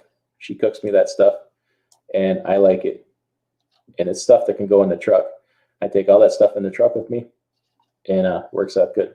Seagram 7 is keto friendly. I don't know if alcohol is keto friendly or not. I don't think it is. I think it turns into sugar. Rashid says, I'm new to trucking, and he says, I do food service for Sigma. My hat's off to you, man. You're if you're doing food service work, you're a hard worker, man. I know what that's like. You guys hump it, man. That's a young man's job, if you ask me. To start that at 40 years old, for anybody who doesn't know what it's like, you're doing hard physical labor all day. They send you out. They load like a 27-foot pup trailer. They send you out to, you might have 14, 15 different stops in a day at restaurants, and you're humping groceries all day. You're humping cases of food onto a hand cart, running them down a ramp into the restaurant, and repeat back and forth all day. That's hard on a man. There's a high rate of injury in that job, so be careful, Rashid. Going up and down that ramp is dangerous, especially in the wintertime. A lot of slip and fall accidents, a lot of blown out knees and shoulders. So I give you credit for that. Definitely. I know I couldn't do it. Not at this stage of the game. I'm too old. 48 foot, 10 stop, 42,000 pounds. Rashid says, is that every day? You got to be kidding me. Or did they send you out on a multi-day route? See, some of them will go out. Like I used to work at a restaurant, and our stuff came from Minneapolis, and they would send the guy out on like a 2-day route and then back again empty. Is that what you're doing, or is that every day? I can't imagine you're humping 42,000 pounds of groceries every day. That'd kill a man. That'd definitely kill a man. Unless you're a shuttle driver. Are you shuttling trailers to the guys that go out and peddle that? I know Cisco does some of that around here too. I think Sigma is owned by Cisco now, if I'm not mistaken. But I'm not. By the way, Cisco they are a dividend aristocrat, aren't they? I own Cisco. I own stock in Cisco. Yes, they are. Anyway, that's one night. Rashid says he's humping 42,000 pounds of groceries in one night. Oh, 2 guys unloading? I don't care. That's still a lot. Damn, that's a lot of work. You must be in pretty good physical shape. That's 21,000 pounds of groceries a piece. I don't care if that's 1 guy or 2 guys. That's hard work. 10 drops. Yeah. Cassius King says, I'm having mic issues. Be ready in a minute. All right. I'm waiting for you. We ain't going nowhere. Everybody's waiting on you to come back. When you come back, maybe my attendance will be up. You got Cash has a live stream thing down. He draws like 20, 30 people at a time. I don't do many live streams. Done a couple where I've given away gift cards. So imagine if some people come in and I'm not giving anything away, they're gone. But maybe we'll do that again someday. That was a lot of fun. We done some trivia nights and stuff just to get together and have a good time. But that gets expensive, man. I give away like $800 in gift cards so far. That gets pretty pricey. And I know y'all think I can afford it and I'm rich, and I can't afford it, but doesn't mean I'm not cheap. I'm also stingy.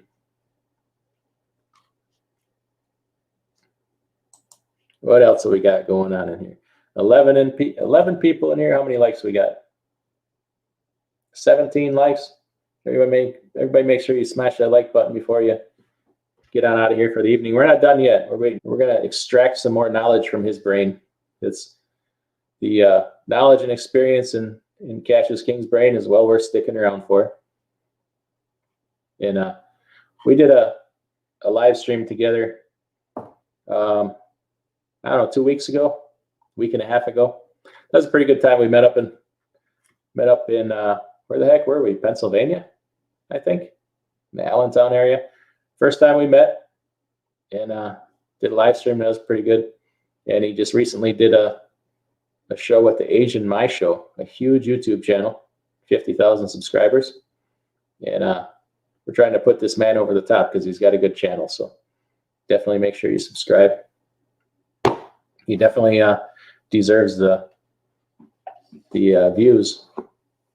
He's doing the work and has good live streams.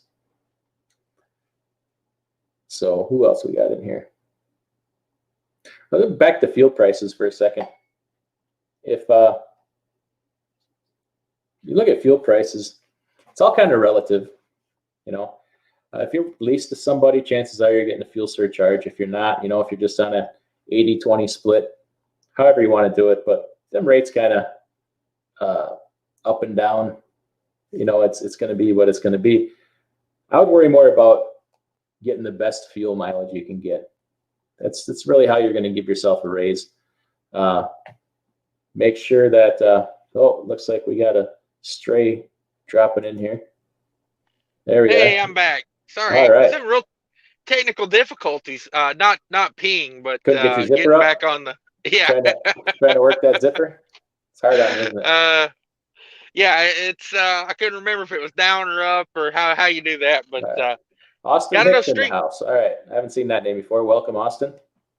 Go ahead. We were just talking a little more about your channel and touching on fuel prices. We got a guy in here, Rashid. Now you'll know about this because you used to work for Cisco. He's humping groceries every night. He hauls a 48 footer, 10 stops every night, 42,000 pounds. Now he has a helper, but that's still a lot, isn't it? That's a lot of work. Yeah. My average, that seems about average for Cisco for 2-man. We work for Sigma, but Sigma's part of Cisco now, right? Right. Yeah. Yeah. Okay, that's what I thought. But yeah, I used to. My average would be, my average day was about probably 12 to 13 stops and about 20,000 pounds average. So okay. All right. Now that's probably a 27-foot pup trailer. No, that's 36 foot. 36 foot. Okay. Yeah, I got a lot of respect for anybody that does that job. I know people that have done it, and I worked in the restaurant industry, and I remember when the guys would come in, and they're just humping it, man, up and down that ramp, throwing groceries, trying to sort that stuff out. The people that load the trailer don't give a damn how they load it. You got to find that stuff. Right. Yeah. So it's a lot of work, and I give them a lot of credit. It's don't think you're any less of a truck driver just because you're unloading groceries or anything every night. In fact, you're probably more. I definitely wouldn't. I want to arm wrestle you or anything like that. The post trip is dropped in the house here. Welcome. Thank you, sir. says, hello there, sir. How are you? We are doing good. We're just doing our best to drop some knowledge tonight. Austin Hicks says, hi. Hello, Austin. Welcome to the live stream here. Really make sure you hit that like button when you drop in here, and subscribe to our guest here, Cash is King Trucking. Drops a lot of knowledge for everybody. Now, the Post Trip, is that a channel? That name sounds familiar. Are you a channel, the Post Trip? If you are, I don't mind giving you a plug. Oh, it's Spectre. Oh, did you change your channel name? Yeah. Did you change your channel name?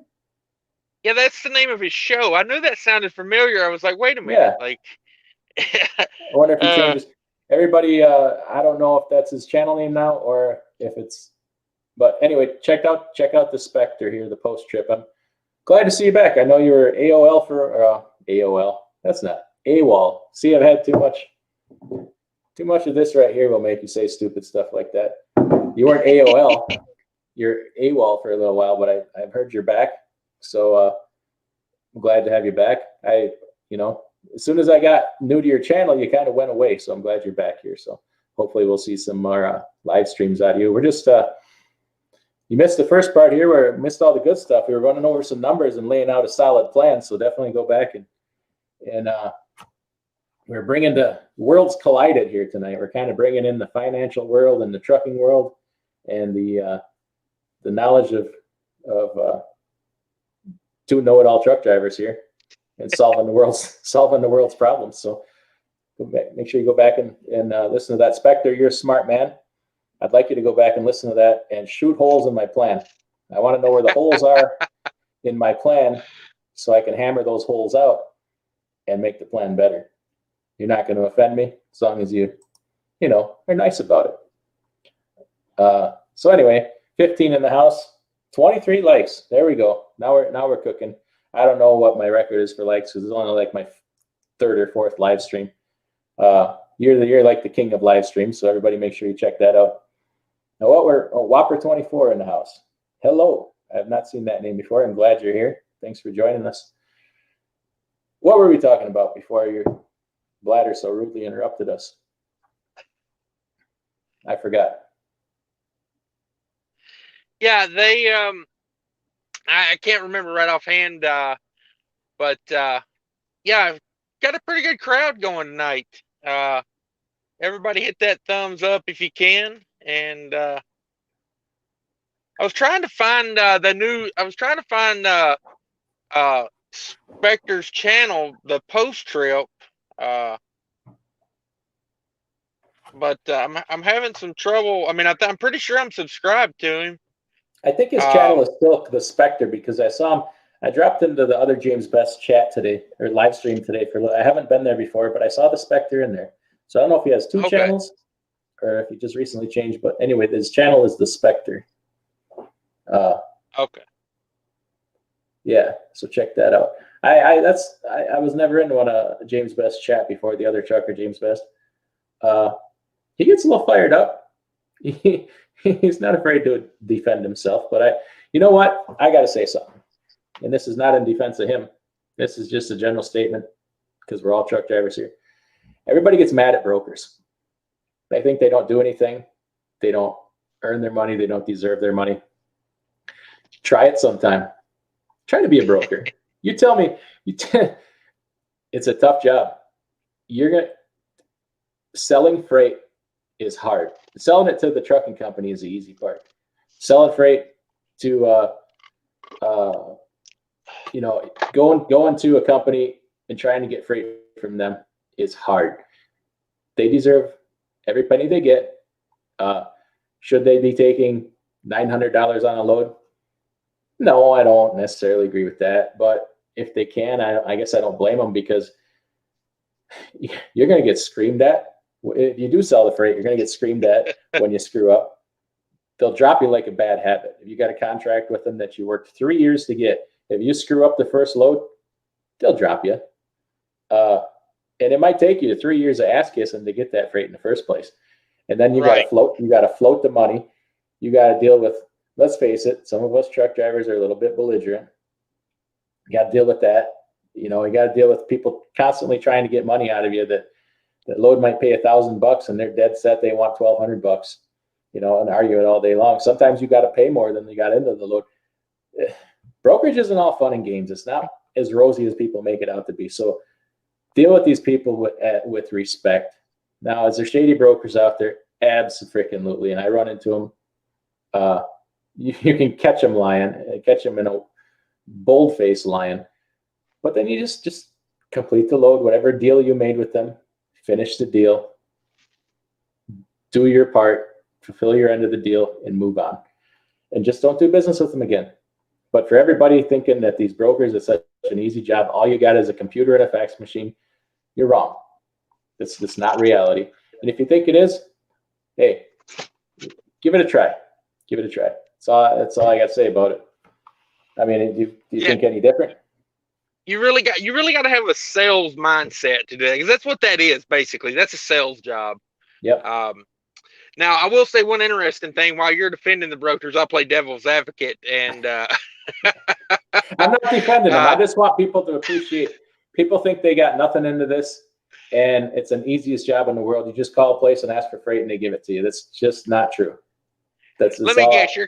You just noticed your coyote broker step into the chat or something like? No, not at all. Not at all. Trust me, I'll rake him over the coals. I'll get every damn penny out of him I can, just like anybody else. But I don't talk. I'm not rude to him. I treat him with respect. I try to treat everybody that way. You should, anyways. But yeah, everybody, you've probably seen there on truck stop. People are pretty quick to MF a broker. Right. Yeah, and it's it's one of those things like, yeah, there's some shady ones out there, but you can't go through life thinking everyone's out to get you. Like they're doing a job just like we're doing a job, and I'm the same way. I'm very respectful. Even when I download their stupid app and they still call me at 8:00 in the morning, and want to know where I'm at, and I'm like, is the app not working? And they're like, yeah, we need a a temperature update, and I'm like, it's the same temperature it was yesterday, But those aren't really the broker. Those are the people that work for the broker. I'm talking about, like, if I was to go start a brokerage, that's hard. If you're one guy, even if you have a truck, you got nothing. These companies, they want $100,000 software. They want EDI. They want TMIS. They want this program called BlueJay. The big boys want BlueJay. That's a very expensive software. I can't take that, So you start with smaller customers. Obviously, it's not like they have nothing into it. I just want to point that out. And risk. Hey, there's a lot of risk, just like there is with this. They don't have as much risk in it as we do. But, you get carriers that pick up loads and you never hear from them again, or carriers that book loads and have people no intention of picking them up. They got to answer for that. That's no fun. And, being a carrier and having to, make those bad news phone calls, because I can't call my dispatcher and say, can you call these people and give them the bad news? I got to do that. That's not fun. That's having to make those bad news phone calls is worth a lot of money by itself. There's a business idea. We make your bad news phone calls for you. You call me, I call whoever you need to know. There you go. They don't shoot the messenger. You know what I'm saying? Like, they'll execute the messenger. They'll behead that messenger, chop his damn head off. I guess if you're not up for making those phone calls, it's all the more reason to use a dispatch service. See, I bring you back in the chat, and the views double. I was down to 8 viewers while you were gone, and I'm like, come on, man, hurry up and push. We got to get you back in here so the views go back up. Yeah, that third big gulp was getting me. I was dancing over here. I saw you sweating it a little bit. Yeah. Oh yeah. I've trained my bladder over many years, but that third big gulp was not being denied. I've looked it up on the internet doesn't lie, and they say the average human bladder holds about 11 ounces, and I say nay. I say it can 32 plus. Yeah. Yeah, when they made those Gatorade bottles smaller, am I right? That's right. Yep. But I mean, the broker has got to be, like, I think a lot of that too is people that are immature in business, there's a few things you really got to understand in business, and that is respect and your word. You got to respect people, Right. and you got to do what you say you're going to do. Finish the job. Yep, finish the job. Right. And I think, a lot of guys that get into trucking that come from, a fleet where they've been managed and they've been told, do this, do that, jump this high, turn left. They go get their truck and they self-dispatch, and it's a hard lesson to learn it. You can't talk to that broker like you talk to your dispatch, because it's the hand that feeds you. That, like they say, don't slap the hand that feeds you. Right. That broker will cut you off and never answer your call again. They'll straight put you on the do not, the blocked call list. Or they won't pay you. And they could not pay you. Yeah. You pissed them off That enough. too. They owe you money. You want them to pay you. Be nice to them. Right. And then after you get their money, then do whatever. Then you call them back with your Google number, tell them how you feel about them. We find that bond and we attack. We find who's got that bond and we go right after it. But yeah, it's a big difference in business. It's I think that's why my business idea of, we make your bad phone calls for you is really going to take off, because I think so too. I need to invest about 10 grand into some phone software, and I'll just have somebody in India, we'll just route it to India back, God. You just not only you just hit on a sore spot with me. I'm not ready to approach this topic, but what the hell? Some of the bigger brokerages are outsourcing their carrier support to India. Now, we all know that Uber does that, right? Yep. Okay, about 6 months ago, I MF'd Uber and Convoy and said I would never do business with them again. And I held true to that for a while, but I'm like, after a while, I'm like, well, maybe I was a little too harsh on them. Okay, maybe we need to just try this again. Silly me. But I did, I dabble a little bit, Uber's always had their customer service in India. It is awful. They're hard to understand because they talk so fast. I'm like, just slow down. Yeah. Slow down. Okay. But I don't know that these people have ever seen a semi truck. I think they have the same people taking the phone calls as they do for the Uber car services. I'm pretty sure. Right. Because they don't know anything about it. But now Convoy has sent their carrier support to India, and it is worse. It is awful. I've had some major fights with these people in the last few weeks, and for the last 2 weeks, it's been very stressful and hard because of these people. And I'm done with it. I'm not taking any more loads through them for a while, at least till I forget about this and go back for some more punishment. But I've told them in every way possible that this isn't going to work for you. It's awful. I don't know if you can see the chicken lights on this Columbia right here. Jeepers, you must have them bright LED headlights. Holy cow. Talk about putting lipstick on a pig. That is a Columbia. Yeah, or is that a Cascadia? No, that's a Columbia. That's a Columbia. Wow. He's got that pig dialed up pretty sexy. I like how it almost looks like how I put my Christmas lights on my house. I just go around the edges, Yeah. Just one simple strand around the edges. He Clark W. Griswold, that one right there. That's right. Probably fell off the ladder and everything. But no, now I think who the hell did I call the other day? And I think they've outsourced to India too. It was a bigger brokerage. I can't remember. Oh, you know what? I can't remember. But another bigger brokerage outsourced their carrier support to India, and it's hard. It's hard, man. Why wouldn't they though? That's a big part with, like, I tell people, like Uber and people like that get in the industry, they don't know crap about it. Right. And yet they just start picking it apart and nickel and diming it to death. And so Uber's doing it. So Convoy jumped right in behind them. Everybody will be doing it for long. It'll be, it'll be all Western European and,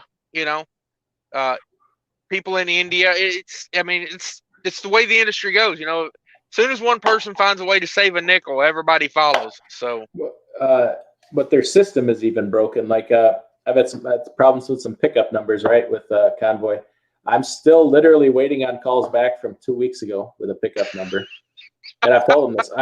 I'm dead serious. I had a friend that delivered a load of beer to Denver, and he took it to the address that was agreed to, and they rejected it, but they didn't know where the hell it was supposed to go.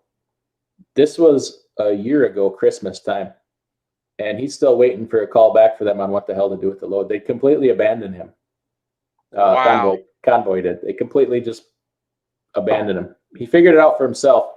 He ended up calling back to Budweiser and magically got a hold of somebody. I don't know how, but they told him where to take it, but the broker just completely just abandoned it. They say, we will escalate the problem. So they send an email, and then that's it. You never hear again. So that's not going to work out well for them. I think it's a big mistake. I've never dealt with Uber Freight, but I drove Uber. They did the car thing for Uber for a couple years in Minneapolis, and let me tell you, yeah, it's ridiculous. You email them, and then you get an automated email that doesn't even pertain to what you emailed them about, because it's just picking out keywords. Yep. Yeah, it's a mess. And then it comes from a name with 17 consonants in a row, no vowels. Yeah. Right. Yeah, exactly. Is that a name, or is that like a symbol or a code? Turns out it's a name. Yeah. Yeah. X-Cord Metal says, I hope he still has the load. Oh, got that one delivered, but that would have been a nice load to take home. But it's like when people, think, well, let's talk about this for a minute, because you get a fair amount of comments like this. Well, if you're paying your carrier 20% of the load, why don't you just go get your own authority?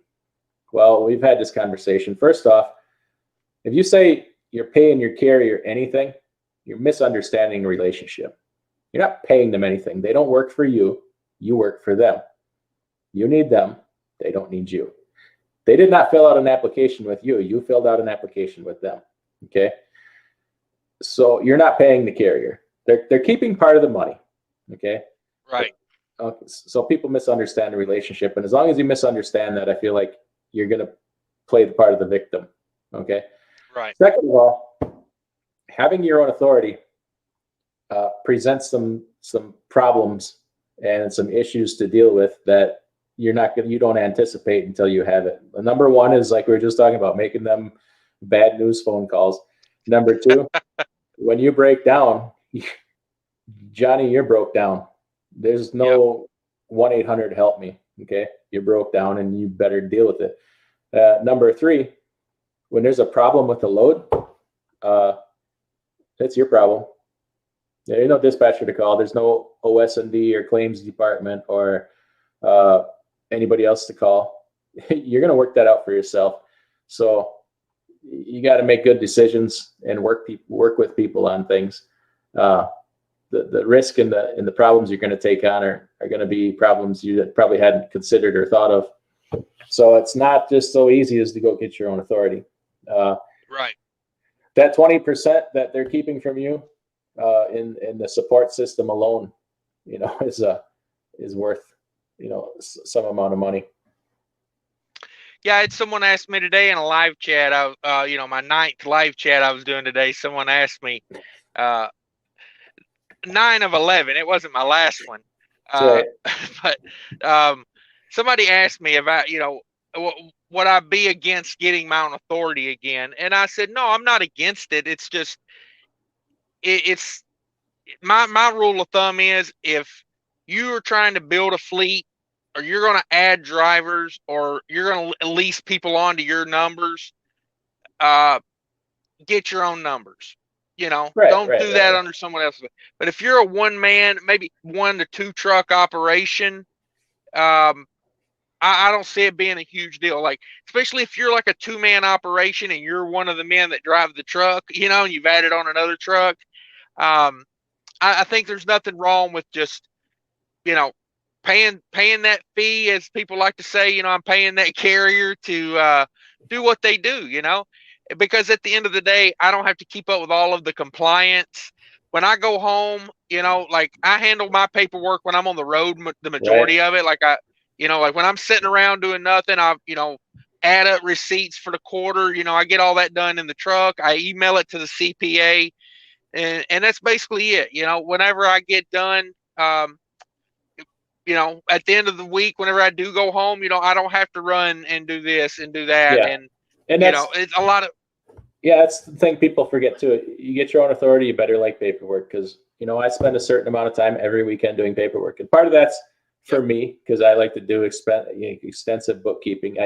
These things I make videos about. I'm just not making a video. I do them. Like the binder and the record keeping and the receipts and all that, and keeping the spreadsheet and the numbers. I do all that to death. Show people your calculator. Show them how serious you are. Oh hell, that's just one of them. This is just your standard Casio issue ADB. I'm like have a calculator weird thing. I don't know. I want one every year for Christmas. I got an adding machine, and partly because I did so bad in math in school, I didn't pay attention and right. I was obstinate. Yeah. That problem with authority, I think, goes back farther than I thought it did. I think it goes back to grade school. Yeah, we're digging deep here. We're peeling this onion of we're getting to the root of where all these issues stem from. We're going way back to the childhood here. Jeepers. But yeah, so I people get upset so many times of that 20% or do I think you should work for 65%? No. I know that Landstar's deal. Some people swear it's the best thing out there and that, they have great pay and freight. Well, then pay a guy 80% on great pay and freight. Still money left for them. It's, and who was the company the other day you're saying is like 63%? It's not Hirschbach, is it? Who the heck was it? I can't remember right offhand. Okay. But yeah, I think that's low, And part of Landstar justifies it of, we're giving you such good discounts on your fuel and, and your tires and everything else. Well, that doesn't really cost them anything. That's just a benefit. It doesn't cost them anything to have those discounts. Pay a guy 80% and give them the discounts. I feel like that's because it's not an expense to the company to give you tire discounts. It doesn't cost them a penny, Right. Letting you buy at their prices. Same with the fuel. Nothing else. If their discount on fuel is 25 cents, you give the driver 24 and hold back a penny for yourself if you need to make some extra money. Right. Yeah. I think, and I've got a video idea I'm working on right now about what you should expect when you pay, when you agree to 80-20%. Or 75%, kind of break it down on what percentages, like for me, if the carrier covered my insurance and it was a 75, 25 split, right? That sometimes there's give and take in that. So sometimes if a carrier, like I seen an ad, the video I'm putting out tomorrow about the Craigslist job search, there's a carrier in there doing 88%. 88-12, but they basically cover nothing. You're basically paying them 12% to run their numbers. Right. And, if, that's not a bad deal per se, but you have to pay the trailer fee, which the trailer fee includes, the maintenance and everything, but it's a rental fee. You never own that trailer. You pay the insurance. So it's like, percentages are give and take. It depends on what the carrier wants to cover.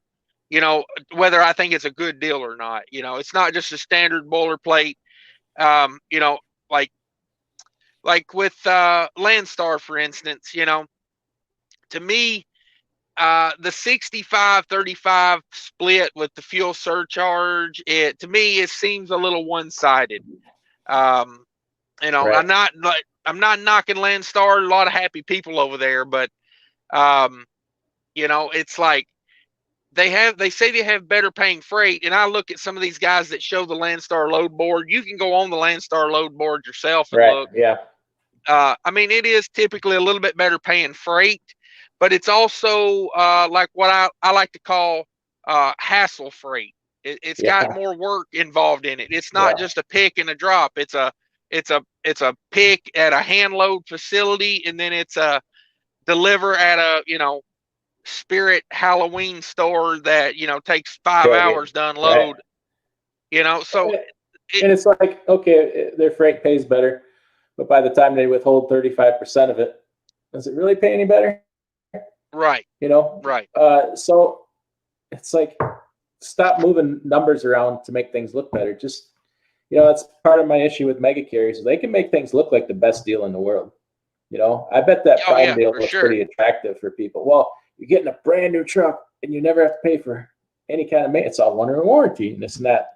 Well, yeah, but a brand new truck is under warranty, So if you bought one on your own, you'd have the same. It's like, I don't know. It's easier, I guess. It's easier to step into a deal like that. It's hard to go out and do the hard work sometimes, but the difference can be hundreds of thousands of dollars over a lifetime. And it's like, I'll do that extra work, Yep. Yeah, that's a big part of it. It's and one of the big differences I tell people, and I tried to explain this earlier, when someone talks about having your authority, and all right, so say company driver to lease to a carrier, up to your own authority, right. where the big boys play, right. And that's the difference. I tell people, when freight prices drop and there's not an abundance of spot market freight, a guy that's at a good company will make as much for the driving portion of the job as the guy that's leased to a carrier and the guy that's got his own authority. The only difference is the guy that's leased on, he's managing the truck. So you should make a little bit more for managing the truck. Well, I think a good example of that is basically me and you. I have my own authority, and you're leased to a carrier at 80/20. And I'm not too big or too proud to say that this summer during the quarantine, you beat my ever-loving pants off. It's just the way it is. During a time like this year, in this summer, you are entirely better off to be leased to a carrier than me. Because this summer was devastating, to a guy like me, a small, one carrier operator, one truck carrier. You did way better, and that's the truth. Right. So in like, I tell people, like, from where I'm at to where you're at, you make the same money for the driving and the managing the truck, but then you go one step farther and you're making money for, handling all the paperwork and so it's like, every step up makes more money, but every step up requires more effort and more knowledge and more risk and more risk. So it's that's something that people forget. That's something that people don't give enough credit to, is risk. Risk is huge, and risk is worth a lot of money. Because you better believe it. Another thing, okay, let's look at that 80/20 split, okay? You're grossing, say in an average time, you're $25,000 a month, $30,000 a month in revenue, okay? And then you're talking $4,000 or $5,000 in fuel. And then, plus, so they're floating that money right there. They're floating 30 grand a month.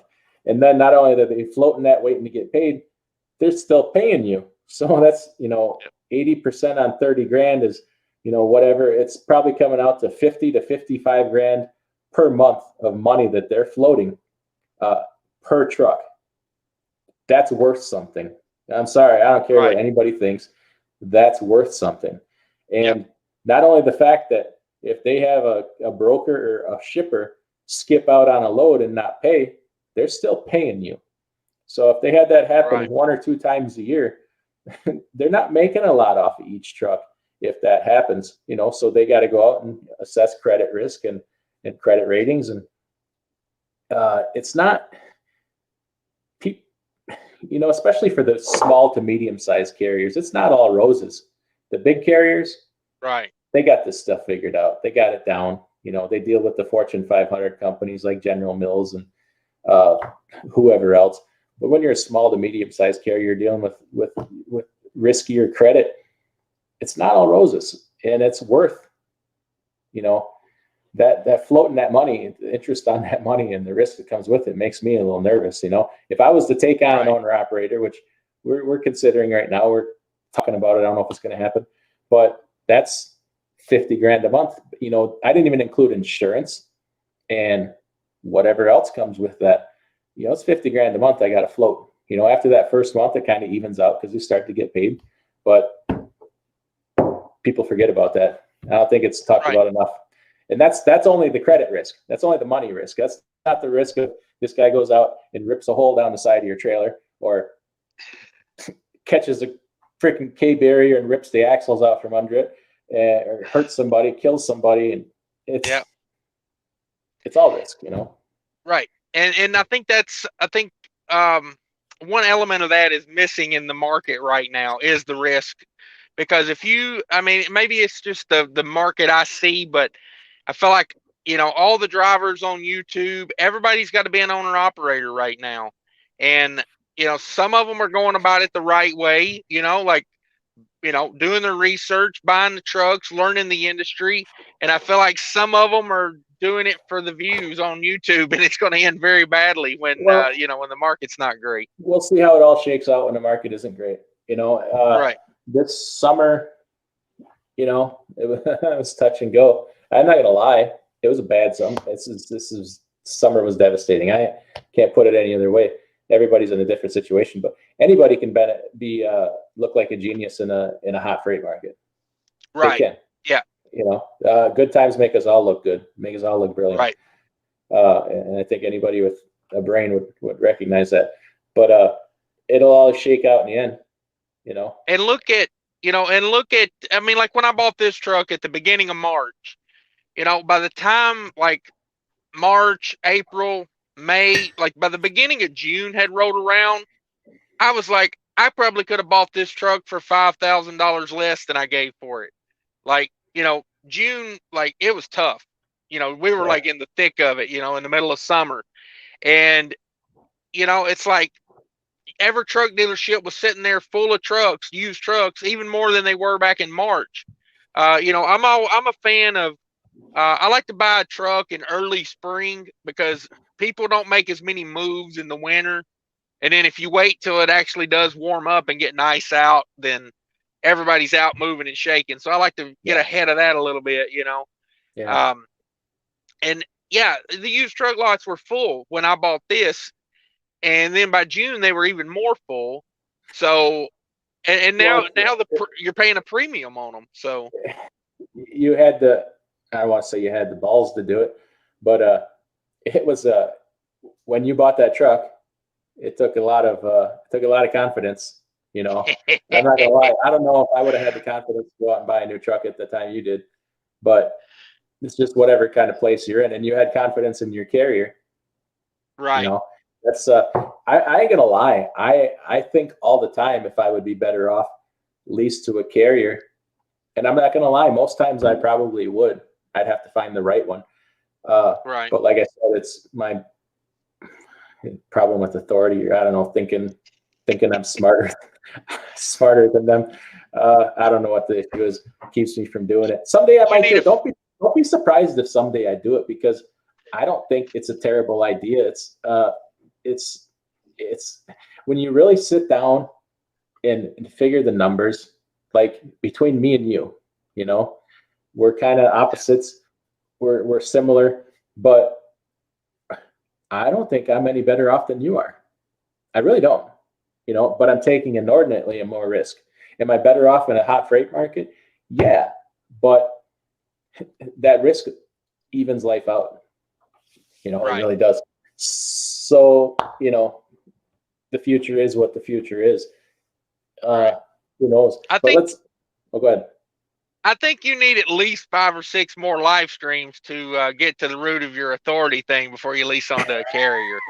That might make it worse. It might make it worse. Yeah, I'm not going to lie. Yeah, exactly. Let's catch up on some comments here. All right. X Corn Metal X says, "Is the freedom to run where you want and home time the same when you run under someone's numbers as using your own?" Different strokes for different folks. Honestly, what carrier, everybody makes their own deal. in life and in Yeah. trucking. You make your own deal. You know, when you go to work there, say, this is what I'm willing to do. Can we work something out? Maybe Right. they can set you up with a route. You know, I know that you kind of see, this is part two about having your truck instead of leasing a truck from a carrier. Power gives you the power. Okay. Yep. You don't have to put up with their crap if they, you know, they can't hold that over your head. I can get my arms in the picture here. I can never figure out which ways. I got to do more of this live streaming crap because I can't find my arms. There they are. They hang that over your head, you know, hang that carrot in front of you, or punish you. They can't do that Yep. when it's your truck, you know. So Yep. measure that money out. If that money might be worth it, you know, even if it costs you a little more. You got anything to add to that? Yeah, no, I said it in a video earlier today. You know, when you own the truck, you can take your ball and go home. There you go. You know what I mean? I So can pout all the way home. it keeps them in check a little bit, you know. And Yeah. as far as running your numbers or running under someone else's, you have to structure that deal. Like if you have a certain area you don't like here, they know I won't run out. I don't run out west. I don't like going out west. It's just not my thing. Right. And you know, the other day they called me with a load to Utah, to Salt Lake City, just to see, you know, because it was paying really good. And you know, but it's just not my thing. Let somebody else do it. Right. And that So comes you know, that comes with time and experience, and I don't want to say seniority, because seniority doesn't really mean crap in this business in most companies, but respect, and you got to earn that, and obviously yeah. you've earned it over time, and I've earned it. I wouldn't expect that from the get-go anywhere, really. Right. So if you run under someone else's numbers, like some places, you know, they dispatch you, you go where they tell you, and you know, some places give you an option, some places you self-dispatch. So all that factors in, you know, when you run under someone else's numbers versus running under your own. And always remember this: the freight dictates where you run. You know, like if you don't want to make money, yeah, you can run your route. You only want to run a certain lane, you can run that lane. If you want to stay home a lot, that's fine. You can do that, but I probably you wouldn't have say to. I probably wouldn't say something like this, and with absence of Balvenie and Jameson's, but I'm a dirty whore for money. if you want to give me $6 a mile to go into the inner Bronx, guess where the hell I'm going? You know, I've been there before. It doesn't worry me that much, but I have standards. I'm not going to do just anything. It's, you know, I'm obviously joking, but you got to go where the money is. If you want to make the money, Right. You have to go get the money. Have your limits. Obviously, everybody has to have their limits, but hey, you know, like somebody told me when I first started driving, and it made a lot of sense. Everybody's like, I want to go west. I only want to go west. I want to go west. And the guy that was teaching the orientation is like, most of our freight goes east because that's where all the people are, you know? Right. So, you know, that's where you're going to go. You're going to go east. And it's like, that makes sense, you know? Yeah. You know? Yeah, my thing with going west is in the summer I will go west occasionally, you know, even in early spring, you know, I went out to Montana and Idaho, Wyoming and all that, but when it gets like winter, you know, I don't want to go out there in the middle of winter because it's a good possibility you're going to lose a day or two out there, you know, with unexpected weather. And that's why I don't deal with it. The population out there is so sparse that they don't have any incentive to really hurry up and clean the roads up. Right. You know? Right. So that's why I tend to stay in more populated areas in the winter, because they got more incentive to, you know, clear the roads and get us rolling again. So, yeah. You know, and I kind of stick to a lane. You know, I'm doing this. I'm kind of blowing up your spot here, running this Minnesota out to Allentown area. DIY says that's a pretty good lane, and when we're off camera, I'll tell you what I got lined up for next week. We'll talk later. I'll tell you what I got lined up. It's pretty sweet. All right, yeah. So I got a 4-stopper coming back to Minnesota right now. So okay, well I'll try and stay a little bit ahead of you. Post Trip says the risk is huge. Well, see, Spectre gets it. Everybody else should get it. He knows. Big Rig Text. Here's a question for me. If I made $40,000 in options trading on top of about $80,000 driving, should I depreciate more on my truck to avoid extra taxes between the both of them? I like that question. I tell you right now, that's a smart man right there. $40,000 in options. We're talking now. Obviously, here's the thing. You have to say this to keep. Have you heard me mention the Department of Making People Sad? It's like my favorite thing to say. I have to say before I say this, I'm not a CPA, tax attorney, or financial advisor. Otherwise, people from the Department of Making People Sad will come and legally kidnap me and lock me in a cage. Yep. So preface it with that. I think that's a good idea. If you, obviously, you can only take that accelerated depreciation. Okay, a truck goes on a 3-year depreciation schedule. The only year you have an option to take an elected amount would be that first year. So if it's your first year of depreciation, you could take all of it in a section 179 deduction. You could depreciate all of it in that first year, or you could take between 0 and 100%.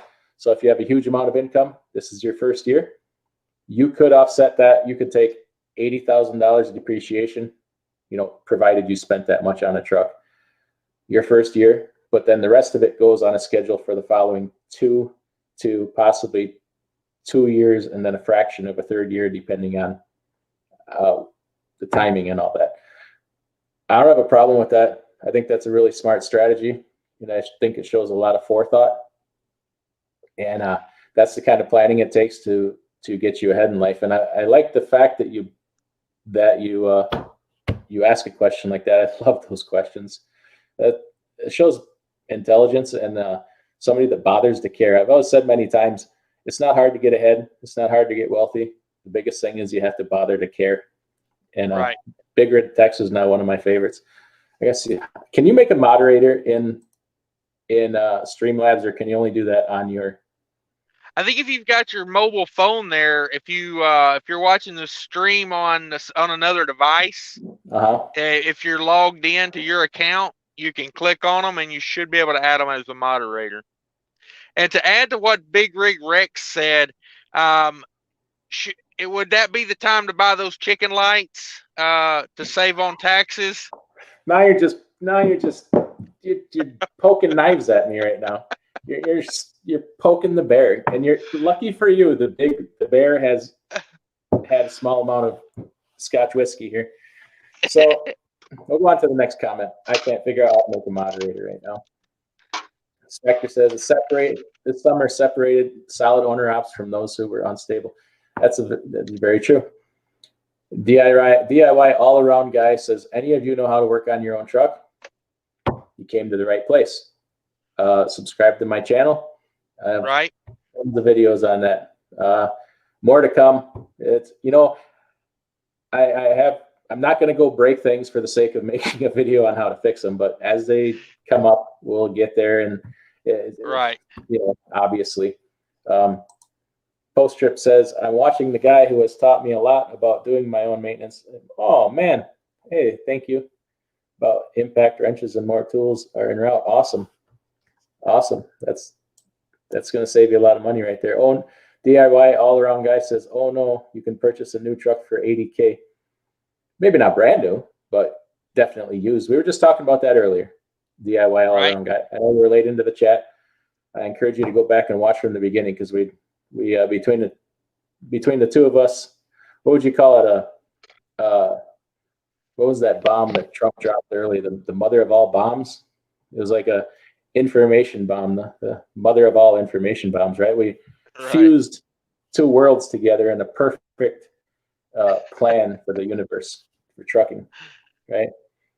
Oh, the Spectre says, get out of my lane. He must be talking about the Midwest to Allentown. We'll see about that. We'll see whose lane that is. Good. Plenty of freight. Get your numbers together, kids. Do you have any idea where the Spectre is from? He's from Texas, isn't he? The Spectre, is he in Texas? I don't know. Are you in Texas? I think he's in Texas, and I think he's out of his. I think he's out of bounds up here in the upper Midwest. We're going to have to call the authorities. Big Rig Text says, LOL, thanks, guys. I'm glad you were still watching, Big Rig Text. I really mean that. I love that question. Absolutely. Yeah, if you're logged in on your second device, if you just hit their little thumbnail icon, their little like, okay, if you tap this, it should bring up add moderator at the like a list of things. For me, it just, maybe I'm on a different account. Let me get, Yeah, I'm on my you burner account here so I could leave myself disparaging remarks in the live chat. Got the troll account rolling on yourself over there. I want to make sure I tell myself how fat I am. Oh man. And thanks for covering up my bald head. Where the heck is my oh, now I'm okay.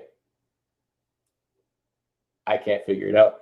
So I'm in screw it. I'm not gonna. Yeah, so you have to be. Time. Yeah, go ahead. What I do is whenever I'm doing a live, I log into my own account, on two phones. I'm in it. And okay.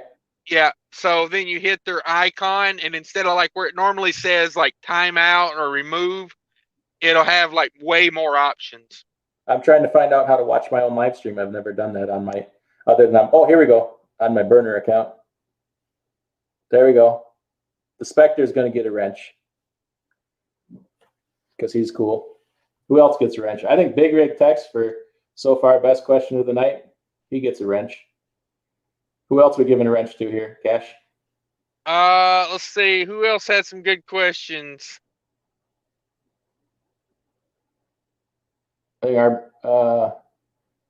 don't know. We'll see. Post trip. Spectre says he's from Missouri. Oh, Missouri. I thought he was from Texas. Okay, yeah, I was thinking he was like St. Louis. I was thinking for some reason. Remember in 2018, St. Louis freight was on fire.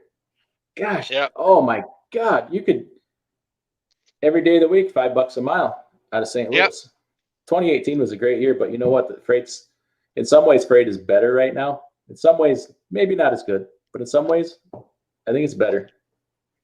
Yeah. I feel like more areas are paying a better average now. I'm getting a better rate off the East Coast. Yeah. Right. In 18, you could hit a market that was just, unbelievable. Yep. But then you could also go into the same area that never pays anything. I feel like on average we're up more now. So I think so too. Like that Northeast, like the Jersey, Eastern Pennsylvania. I won't tell anybody this. I gotten like over $2 a mile out of Mass. That's wow. That's hard to do. Yeah. Granted, the loads don't go very far, maybe 300-400 miles, but it puts you right back in a better freight area. I've never seen those kinds of rates out of the Northeast. Obviously, there's places that still suck, like Virginia will always suck, especially out in that eastern part.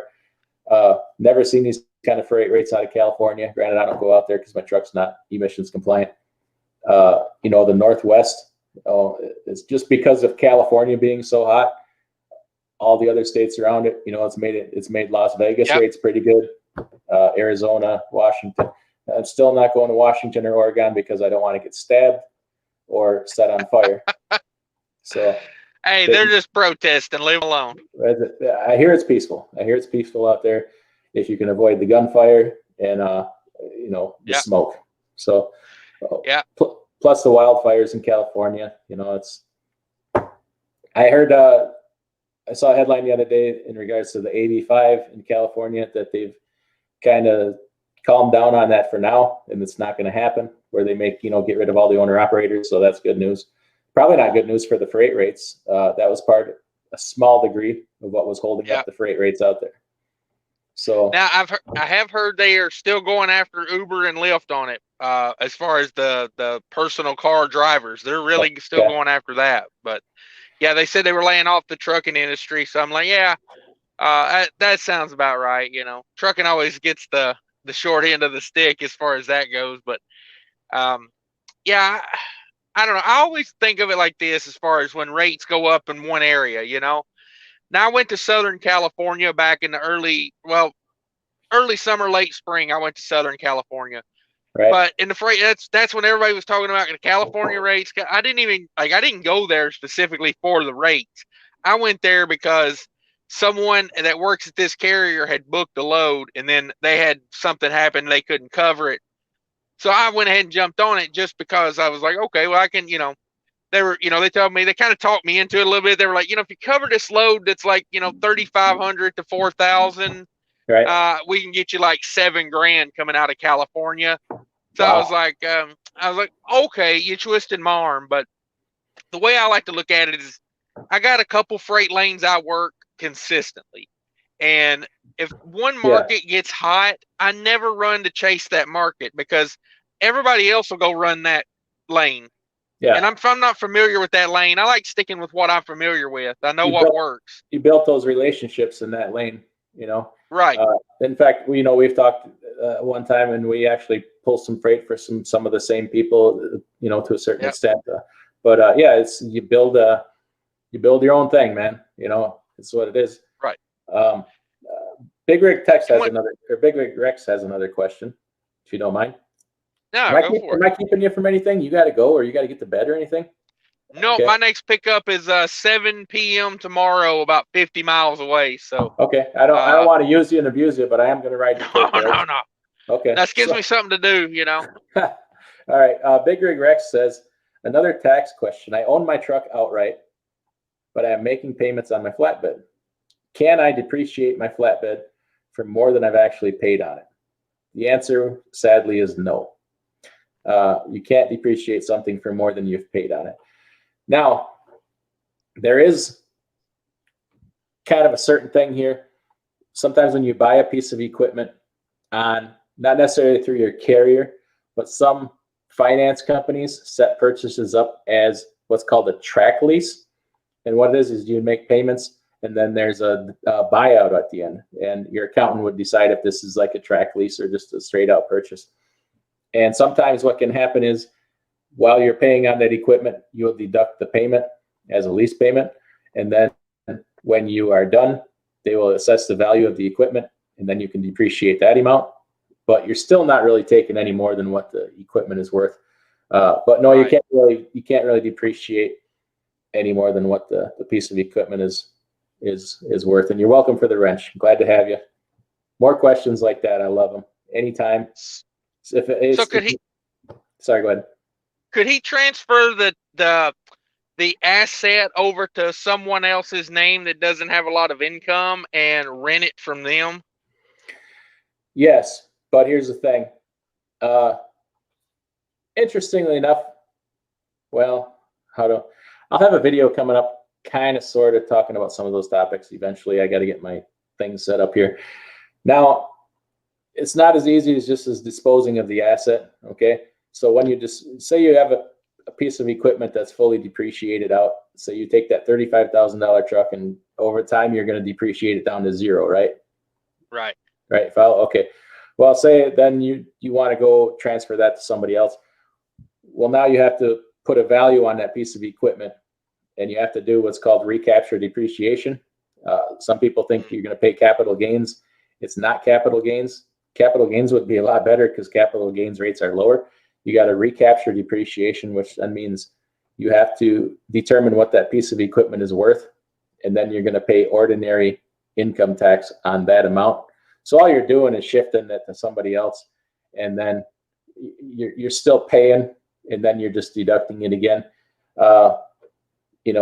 Obviously, if you're just shifting it to your spouse, that's not going to work. You're going to be on the same tax return. Right. It wouldn't be really an effective strategy. They're going to get their money one way or another, Right. There's all kinds of things we can do though, Yeah, there's what 900 pages of closing loopholes in that tax code. Well, they've kind of thought of everything, right? We're going off into a place you probably don't want to go here, but it's a place I like to go. I don't really agree with the word loopholes. The laws are written very, very intentionally. They write the laws the way they write them these people are smart. They're no dummies. The fact that there's an out in every rule isn't really a loophole. It was written that way intentionally. So, right. And mostly it's for them. because these people that write the laws they also have to play by those rules, but they always leave themselves a little out. So Yeah. you're just taking advantage of the law the way it's written. It's like Right. these people that say, oh, tax loopholes for the rich. No, it's not tax loopholes for the rich. That same law is available for me and you. We just choose not to. Remember a couple of years ago when Mitt Romney was running for president? Everybody got so torqued out of shape because he didn't pay any income tax because he took all his income as dividends, right? He didn't pay any taxes. And he made like hundreds of $1,000s a year in dividends, which was taxed at capital gains rates, and the tax rate is way lower. Well, guess what? You can do that too. So don't get mad at him. Just find a way to do it for yourself, right? It's like we're just brainwashed to hate rich people. And it just drives me nuts. But instead of hating them so much, go be one. Go be one, use the same rules. They're there for you. You can do that. You can use that rule. You just have to go do it. It's like, it gets my Irish up. I'm English. So what's up with that? Yeah, loophole's not a negative thing in my world. It's yeah. Yeah, it's like it's either a rule or it's not a rule. It's just not really right. a loophole. Yeah. Storm Truck says that's the one thing about running food service in Oregon, Idaho, and Montana is you drive through the snow regardless because people got to eat just like fuel hauling. You're right, man. If you do that, I would you want to run through those conditions every day? That's some of like the roughest driving that there is those Right. states right there. And like fuel hauling, DB 215 is doing that up there in Pennsylvania. And he says, when the economy went soft this summer, he didn't even feel it, didn't even recognize it because you're part of that essential, supply chain, and Yep. you're not going to have any more or less work regardless. It's kind of like reefer. Reefer's kind of like that. Although I'm surprised how soft that reefer freight went, during those times.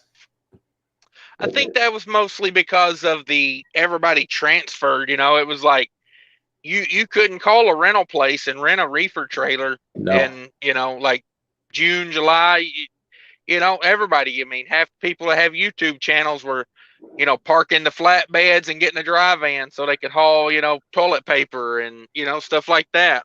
Right. Yep. 12 people in the house here. Make sure you hit that like button. If you're in here, we got 12 people in the house, 25 likes. I know this is long and hard to hang in there, but we're just chilling out. Having my did you see that? My screen goes a little funky now, and I don't wonder if it's my camera. Yeah, they're on the bottom of the screen. I noticed it on the Streamlabs sometimes, but then where I'm watching it over here, it doesn't show up on the end result. So. Oh, okay. That's good. Do I look grainy when you're watching me? Do I look all grainy? Because yeah. Do I really? A little bit more than not the Streamlab looks really grainy, but when you watch it on the other one, it looks a little grainy. Okay, because I live out in the woods with the bears and the wolves. We don't have the greatest of internet out here, but I do have high-speed internet. I got cable internet, but it's the best I can get. So someday they're talking about putting, is that not FireWire? What's that? What's the I don't know. Technology's passed me by. The higher speed yet. Right. X Corn Metal X says, is there somewhere you can check how much a truck should be priced, like KBB for big rigs? That's a good question. I don't know that. Do you know that? I'm not aware of it. The best thing you can do is go on Truck Paper and do a detailed search and just look at comparables. Yeah, I agree with that. Get within like a 30,000 mile mileage range. Set your year for that year. Kind of same areas of the country, because there's parts of the country like trucks are always priced higher in the Northeast. Right. Just where there's more population, you'll see higher prices basically. You ever notice how trucks are way cheaper in Michigan? I bought a truck in Michigan one time and it was like 15,000 cheaper than anywhere else. I look in the Truck Paper and like the Michigan Freightliner dealers are for some reason just way cheaper. I don't understand why. Huh. Yeah, no, I've never really focused on Michigan, but yeah, no, I'm here lately. I really don't look outside of my area. I like a I like a local truck. I like the convenience, the ease of it, you know. Yeah. I like the, I've been even more than trucks anymore lately. I've been looking at fleets, and you bought that truck. It was off the Halver Lines fleet. I really like. I worked there at one time, okay, for a couple of years, and I still have friends that work there, and I would seek out a truck that came off of their fleet. They got it going on for fuel mileage, for maintenance. I'll tell you, from the time that truck comes in new to their property, it runs on AMSOIL. Okay, they're in-house carrier for AMSOIL, and I don't care what people think about AMSOIL. If they think it's a scam, if they think it's high-priced snake oil, have you ever tried it? It's a superior lubricant in every way, and they have very little failure rate, almost none. They have a great. I just can't say enough about their maintenance program, and I would really seek out a truck off of their fleet. And my last trailer that I bought is a reefer trailer, came off that fleet of Holland up there in Fargo with the red trucks. You know them, right? Yep. I couldn't be happier with the trailer. It was on a lot. They had probably 10 Holland trailers and probably 50 trailers that came off a rail in Martin. And the difference was astonishing. You look under the rail trailers and there'd be freaking cross members ripped out. There'd be so much damage you couldn't shake a stick at. And you go look at these Holland trailers, and you open the insides and they're straight as an arrow. Everything's just another great maintenance program. That's one of those things I tell people. We was talking about it in a live, I believe it was last night. I do so many I can't remember, but we were talking about the buying a truck out of a mega fleet, because I was noticing this past week, because I got a chip in my windshield, so I've been watching people's mud flaps, and it seems like these who's who release purchases. I've seen just today. I seen a Western Express running around with no mud flap on either side of the trailer. Trans Am yesterday was missing the mud flap and the bracket, and the whole thing just gone. And it goes back to, those guys could stop and get that fixed. It's not like those fleets would go, nah, we wouldn't get fit. It's that fact they don't pay enough for those guys to deal with it, and they want to take it and drop it. They'd be fixing every trailer because everybody just leaves it for the next guy. Right. I left the comment in your live feed today. I think you thought I was yanking, being a funny, but I didn't explain myself. I know you get a lot of chips in your windshields and you get a free one every year, but that C-Bond, I don't know if you've seen my couple videos on that C-Bond Nano Shield for windshields. I'm very happy with it. So far, it's what it says it is. It'll help keep them chips out. As far as like the hydrophobic properties of it, like Rain-X, well, that could be better. But that anti-chip properties, it's $50 and it lasts forever. Yeah. Check it out. I got two review videos on it. The one when I put it on, and then one like several months later after I took some rocks from dump trucks and stuff. No chips. I'm pretty satisfied with it. So for $50, check it out. I'm thinking so happy with it. I was thinking C-Bond. Isn't that what you put on your dentures? Denture cream. Yeah. I was like, right away. I'm like, okay, he thinks I'm talking about the denture cream. Right yeah, I was like, boy, he started drinking early in the day, apparently. No, not yet. I'm surprised that doesn't ring a bell. I don't know. It's not very common. It's not well. Yeah. I saw it at the Walcott one day at the TA, and I'm like, okay, I understand nano coatings, nanotechnology. I grasp it very well, and they have nano coatings for like surfaces, but they've never had it for like transparent glass, or I should say windshield glass. They have it for transparent glass on these high rises and stuff, but these guys came out with it for windshields. And I'm like, okay, if that's really a nano coating, I want that. So I'm like, I'm gonna try it, and I tried it. I'm actually really happy with it. And this has probably been at least 6 months now. I've taken a lot of rocks and no chips, because I was taking rocks as fast as I could change windshields, and it was always one that I couldn't fix. It's always right after you get the windshield replaced. You get one in it, and it's just burns you to the. Had it happen the next day. And driving slow is one of those things. Like my normal speed I like to ride is like 63, 64, somewhere in there. You get passed by a lot of people at that rate. And, you know, those people aren't always on the road. Sometimes they swerve onto the shoulders. And, you know, I've got a chip in my driver's side glass. It's not a chip, it's a crack. Right. And it came from that. A guy was getting on the freeway and, you know, he sped up to get in front of me and he rode up the shoulder about 100 yards. And, you know, that's where the debris at. And, you know, Yeah. took one right. I mean, it was one of those rocks. You know when you see it coming at you and you're like you duck out of the way. You know, No. it was right. That thing hit. I mean, I watched that like a freaking high speed pitch come all the way like into the windshield. Yeah, it just left a nice little about I don't know 3-inch crack there. But yeah, I'll have to check out the C-Bond. I've never heard of that. Maybe I'll wait till I get this windshield replaced because I've got yeah, start with a new one. I've got a repaired chip in this one. I don't know what's in it, if they took it to TA and had it filled or, you know, Safe Light. But it's got a pretty good sized chip, but it's been filled. And then I got the crack, and then I got the new one from the dump truck the other day. You know, why they can't put that tarp over that dump truck drives me absolutely mad. Yeah,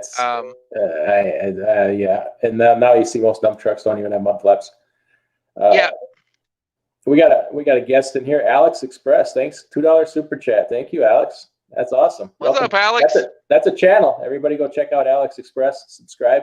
He's a truck driver. He talks a lot about grow your YouTube channel. Awesome guy, good friend. Talk your ear off. That's all right. We like that.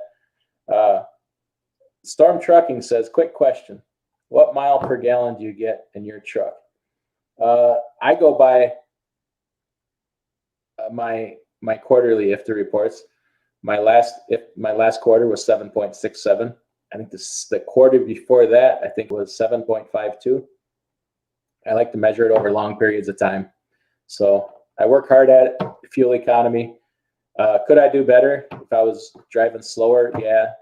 Since the ELD thing, I've sped up a little bit. You know, I think we all have. And yeah. Sometimes you got to do what you got to do. I used to average, you know, a little more than that. Fourth quarter is always the worst quarter. No, first quarter is always my worst corner. Okay. English is obviously not my first language either.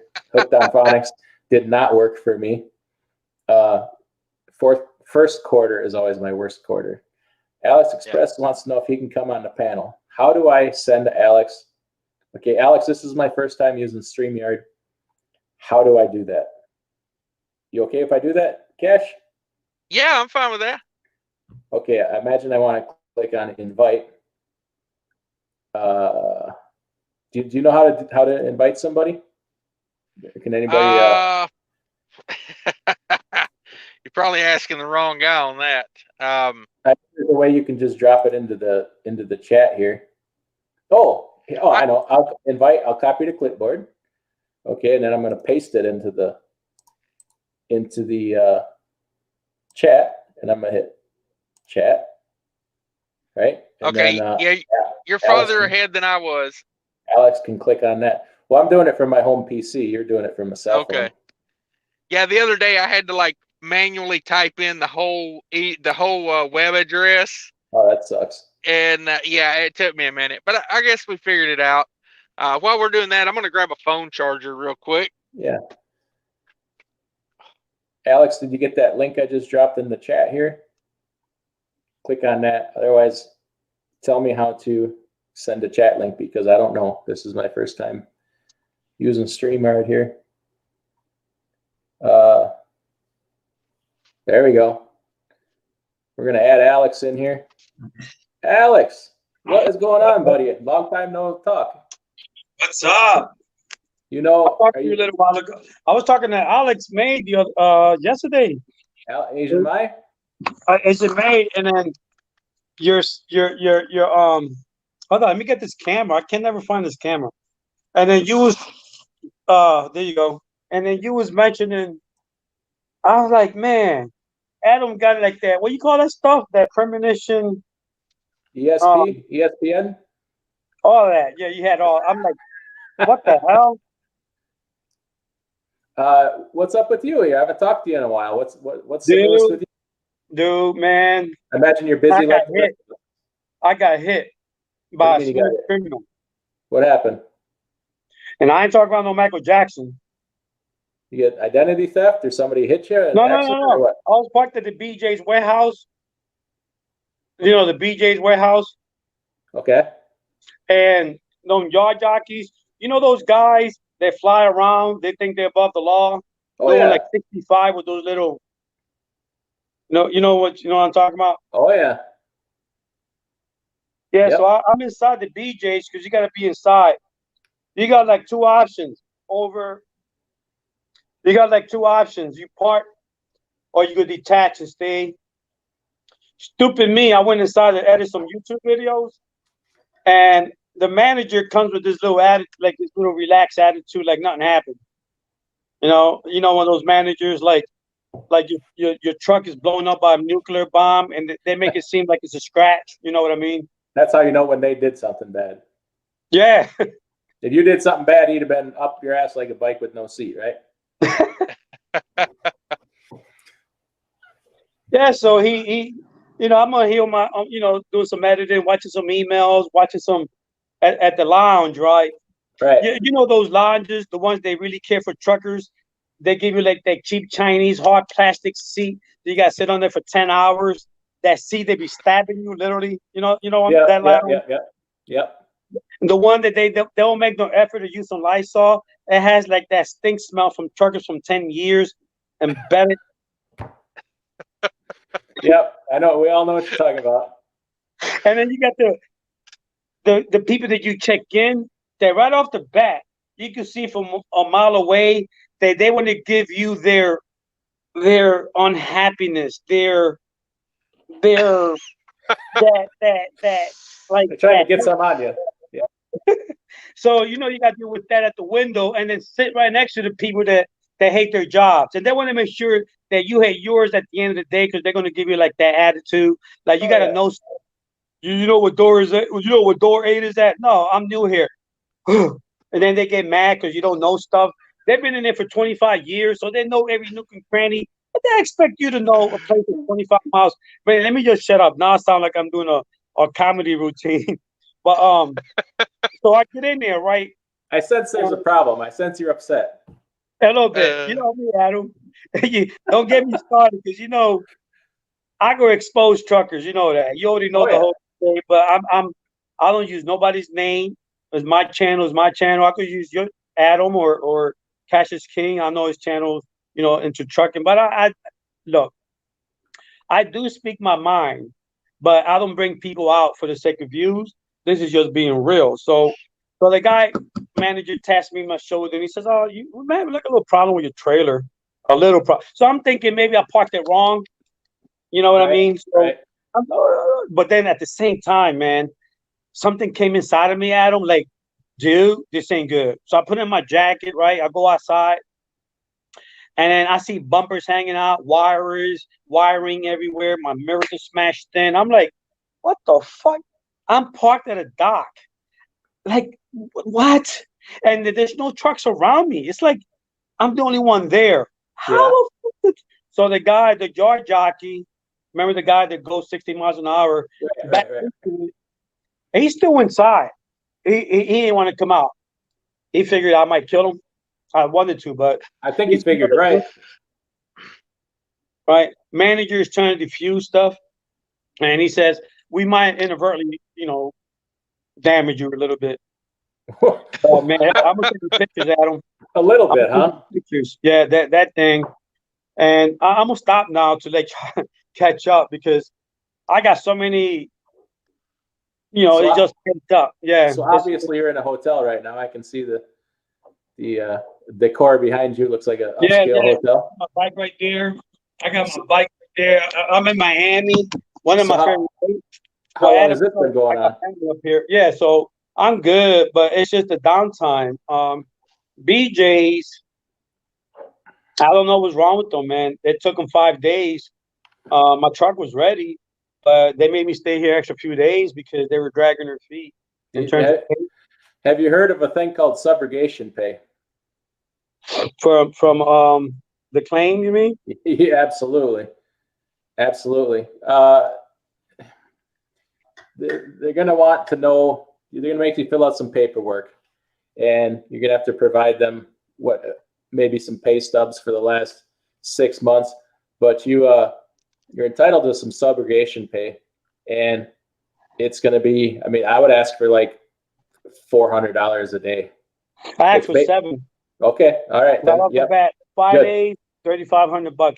No, Good, and if the buts. Then you know what you're doing. Okay. Yep. And don't, they'll try to negotiate that, and yep, it'll probably come down a little bit, but stick to your guns. They owe it to you. They put you out of business, you know? Well, don't forget the hotel. That's hotel, $100 a day. Whatever expenses. If you got to get a rental car, get yourself a rental car. You live it up, man. They got to pay for all of it. Hey, Adam, the thing is, if I would have guessed her, BJ's is pretty big. So I'm thinking, a couple of days, fix the truck, it's a bumper, couple of headlights. Wait a minute. Days, back up. They drag your feet. So I couldn't plan the car thing, the vacation thing, because I'm thinking, cling, hello, your truck is ready, BJ's paid, and out the door, I grab my first load, get on the load board. Every day I was ready for load just to get the vibe there. But if I would have known this, of course, I would have got the hotel, massage suites, party at the beach. Let's now remember, this is all broadcast. This is all going to the internet. I'm going to go on record and say right now, Alex, I think you sound like you have a head injury. Just from looking at you, I can tell your back is messed up, and you might have some liver damage. So yeah, right there. Look, yeah, see exactly. Now, you want to be my lawyer, please? I'm just saying. I know you, and it sounds like you're terribly injured. Wait a minute. Is that you, Adam? Which one? I think it affected my vision. See, even though you were 100 yards from the truck, it's no, wait. Post-traumatic stress. Yeah, can we leave that part out? I was in the truck. We'll edit that out. Edit it out on a live feed. That'll be a new one. That's right. So do you have dash cam footage of that when they hit your truck? Covered. See, yeah, I got video, dash cam. They admitted to it, but hey, Adam, Cash, this is what happened, right? They come up to me.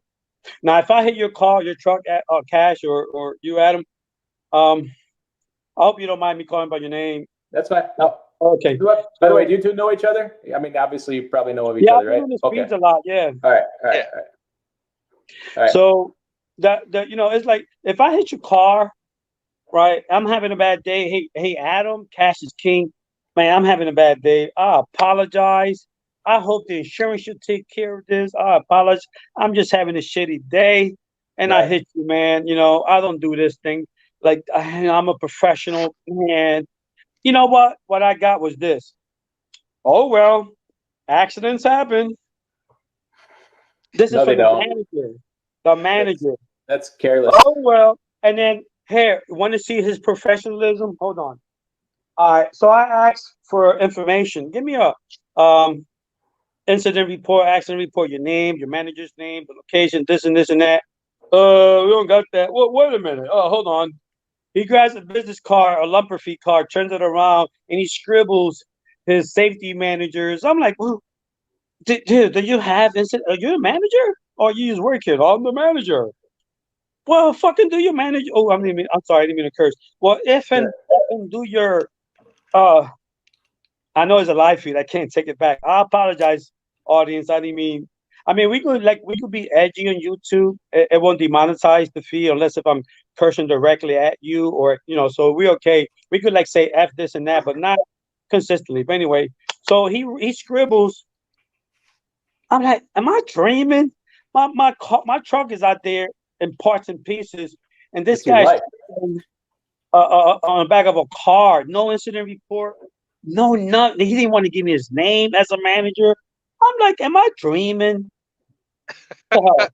Wow. That's more nightmarish. Nightmare. A lot of times the company that's spotting, is not necessarily, is BJ's the spotter service? Do they have well, I don't know. That's a good one, Adam. Because you might They have might two have a different vendor, parties involved here. but it's BJ's. They may have it in-house. But it was a bad sign when they called my name. Like, you know, when they call you to go to the docks and they say to go to dock 12 and check in door number 21. Right. And, you know, the excitement you get because, oh my gosh, finally they call me. I just want to get in these dock doors. You know, the excitement you get. You back in, you know, you're going to get the next load and get out of there. So I got all excited. And the first thing I see coming out the corner, like the yard jockey was coming in. So, you know, somebody's coming in hard when the trailer with the brakes starts skipping in the back. Well, he probably Whoa. never released the brakes in the first place because he's a spotter. Hey, Cash, can you carry this for a second? I just got to step away for a minute, go to the bathroom. I'll be right back. You guys call, okay? Yeah. Well, I'll hold up. I don't want to get too deep because, you know, I want your insight too. But yeah, we'll talk basically. So as he's turning, the guy turns into the corner so fast, like out of, like, you know, when you got the trailers parked in between and then you have like a little gap. So the yard jockey comes out as I'm turning in to go towards the docks, and he just makes that quick L shape. And he came in so fast that his back on the trailer, they were skipping just for him to slow down. I think he probably had an empty trailer, and then Right. you could hear that skipping. So I'm like, man, if he would have kept going, he would have clipped me. So he had no other choice. So I'm thinking, you know what? One of those days, it's Friday or whatever the hell. Okay, let me give him the benefit of the doubt. He's going a little fast. Yard jockeys do that.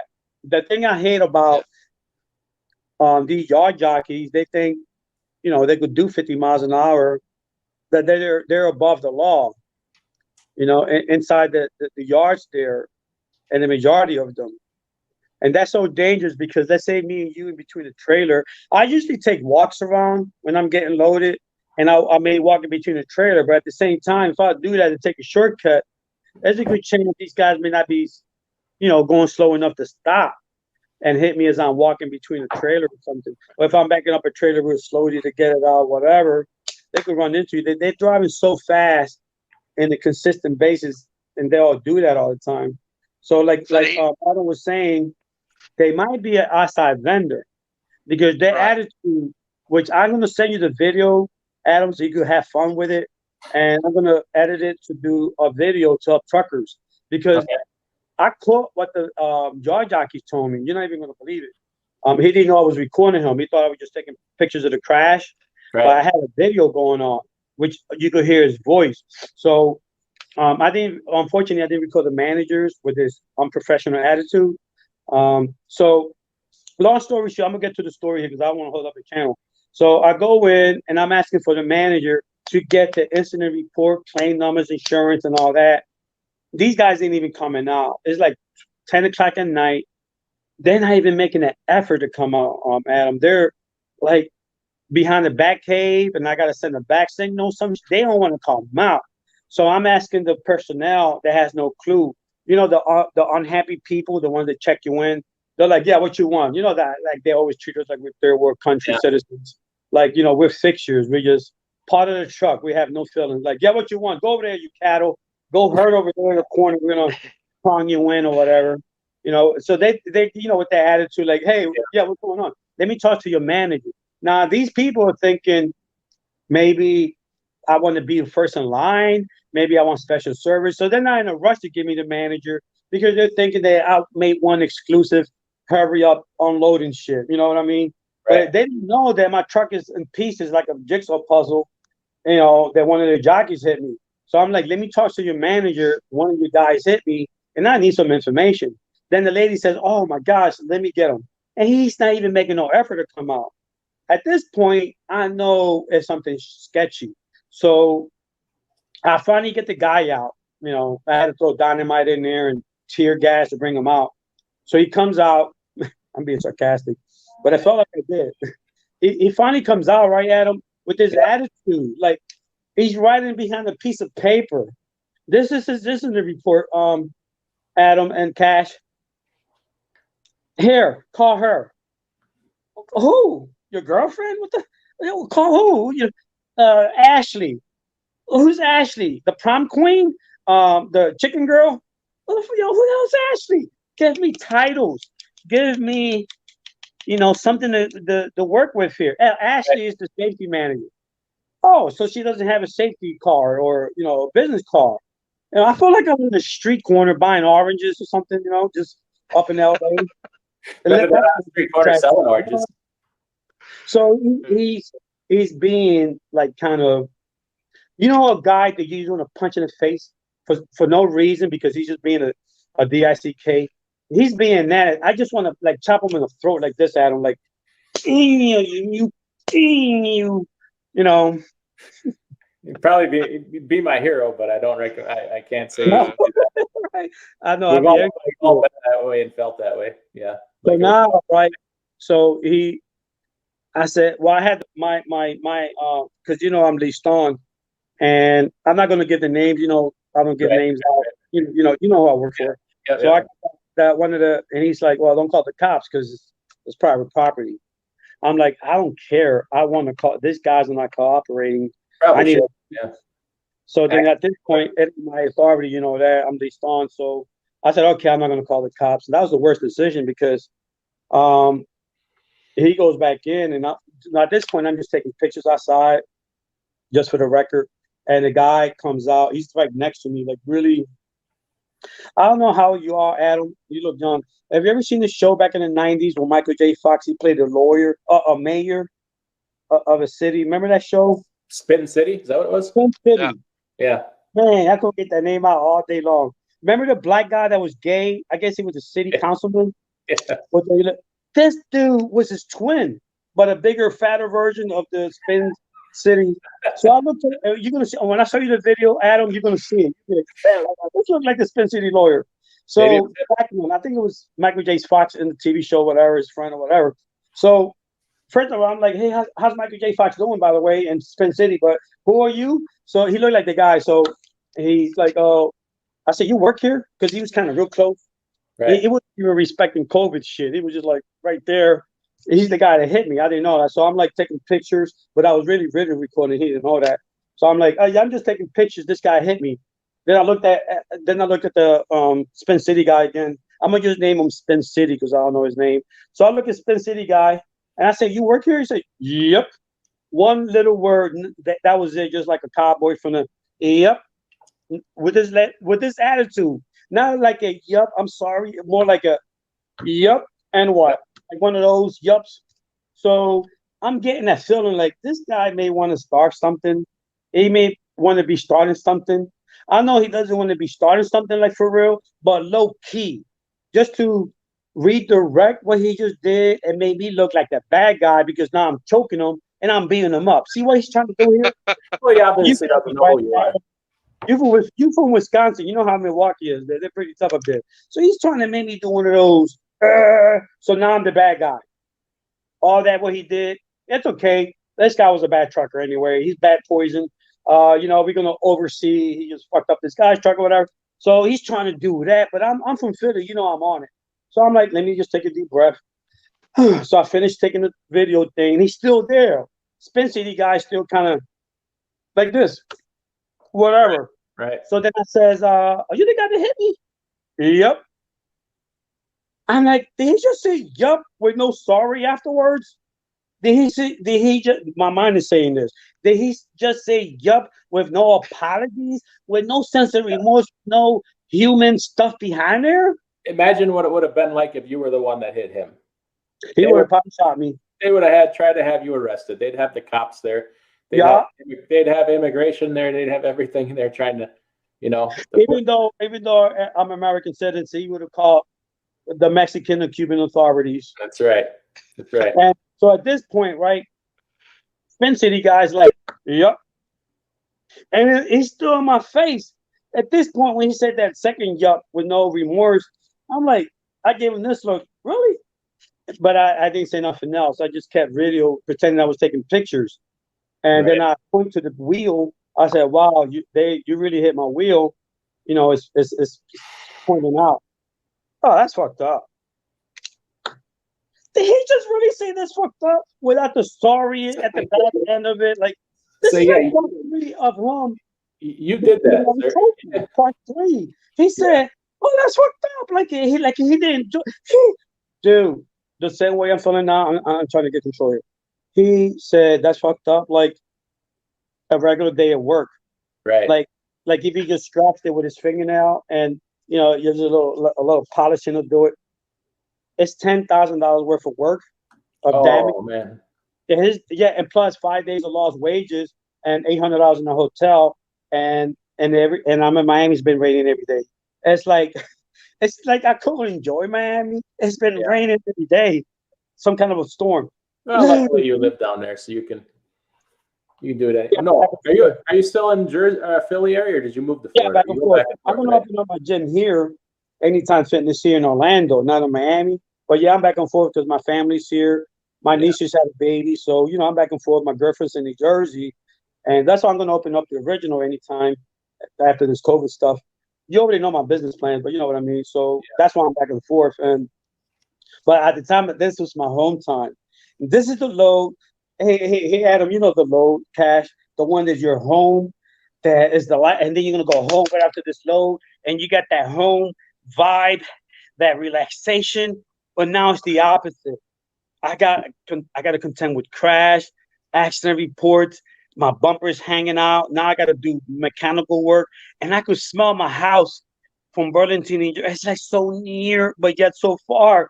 I'm like, no, man. I wanted to kill Spin City Guy. God forgive me. Nobody would miss him. That show's long gone. He's not getting any more acting jobs. He probably couldn't get any more acting jobs after Spin City. That's why I don't think he did. Yeah, I don't think he did. That but this guy, he could work for a demolition company because man, I'm gonna show you the pictures. He did a pretty good job, and then BJ, like they gave the wrong information out, the wrong claim number. So my lease companies, who I'm leased on, says, "Hey, you're in Miami, just get it fixed there, get it out the way." And I'm thinking, "Hey, Adam, it's a bumper. That means you can put it a couple minutes, quarter bumper, little paint job, right? That might take a day and a half, and it would have taken a day and a half, and it did. But the BJ's, they were not replying to the emails, phone calls. It was like real bizarre. That's why you always get a police report. Pictures. They could say come back later on and say we didn't do that. He's got pictures. Got pictures. On film. Yeah, and I got the guy admitting to it on film when he said yup, and and then their film. So I mean, they knew, they acknowledged it, but they were just not caring. Just like those two managers and that yard jockey. It was some bizarre events because they don't know me. But yet that occurred as though it was like a retaliation. I never seen these people my whole life, so I know it's not personal. But in terms of trucking, I'm gonna put this out to prepare truckers for the possibilities of, bizarre situations, so they could be prepared. Because what I experienced, in terms of these good rates, there's really good rates out here. And I missed out for the whole week. Yeah, I don't even want to go there. But do you think that entitles them to treat your equipment any way they want? Mm-hmm. Like, it's so much for this load, we're going to do whatever we want. Well, that's not the case. I can't say, you're not paying me enough, so I'm going to be late and I'm going to provide you crappy service. They won't stand for that. But crazy.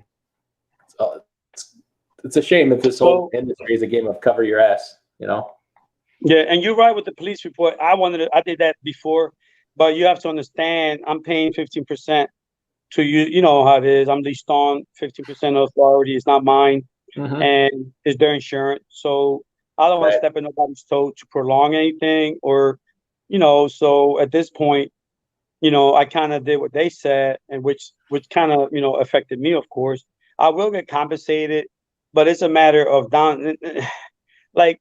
I didn't mind this downtime with crappy rates from like 3 months ago. Right. But man, these rates are so good. And, you got the holidays in 8 weeks, 7 weeks. I want to keep rolling and then take off that 2 to 1 week thing for the holidays. So now I'm set back with that because even though I'm getting compensated, until I get compensated, it's like, when you have a plan, it doesn't matter if you're picking your own freight. If you're a company driver, you always got that financial plan in order, and that's what I had. I don't live paycheck to paycheck. See, Alex has a plan. Why doesn't everybody have a plan? So what? I said, see, Alex I has a learned plan. that from Why your. doesn't? I learned that from your DIY business. When you do those videos, I think you name them. I forgot, what is it? You name them the one with the business section. It's the business. Oh, the playlist, business of trucking, or something like You that. do it at the end of the week, right? Oh, you break it down. Friday, trucker money. Yeah, trucking money. Back, I wish I had come up with a better name for that because it's not only for truck. Change it. Everybody's changing names, right? Cash. I mean, my first channel, the one that got hacked. I think I don't know if I knew you from last year. My first channel, the one that was monetized. I just did YouTube updates, which is kind of boring, and I was afraid to put my workout videos, my food reviews, and whenever I do a food review, I just put like reviewing chicken nuggets by Alex Express. Like I just change it. I'm not gonna. The good thing about YouTube, it's good to change names and change formats because you have to understand DIY. You got truckers behind you watching your channel in the mixture, right? You got Spanish people, Filipino, right? But the thing is, your main thing is trucking. I know trucking, but I still watch you as to support you. But a majority of the people have no idea who you are and they are learning, then they subscribe. So that's the whole thing.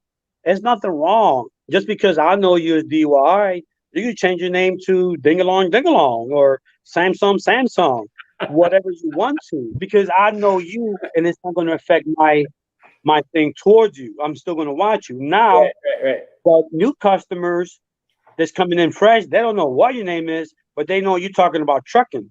They know you're talking about your LCs, how easy it is to obtain it. I know how to obtain mine, but I still watch you because, believe it or not, it's a 10% chance that I'm going to learn 10% something new from you, 10% chance. And man, last time your last video saved me hundreds or maybe thousands. You know, it was a video that you did on the cabin filter or oh man, I forgot. It was from last year. And I know I followed your instructions on the cabin filter area. It was either a plug or something electrical that was real simple.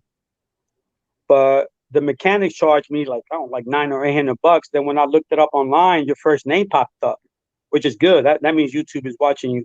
And when I saw you, and I didn't know you at the time last year, and I said, this guy's pretty good. Then I kept watching you on all the major channels or other YouTube channels. You was popping up. I'm like, is this the same guy, DIY? And it was. Then the ultimate was when what's his name? He praised you. That was on a trucker's The Spectre? Spectre. Yeah, he's a good dude. I like that dude. Yeah. I'm just getting familiar with his channel, and I like the dude. He seems like he's a person of good character. I'm still learning. Obviously, like I said, he's been away for a while, hasn't done any videos. So, yeah, he's having some issues. I was just talking to his friend, one of his friends, Jace, trucker's coach, real cool guy too, and they're really ex-veterans and really nice people, really smart truckers too, not just nice people. Yeah. But I know you through trucking and business, not because I make it.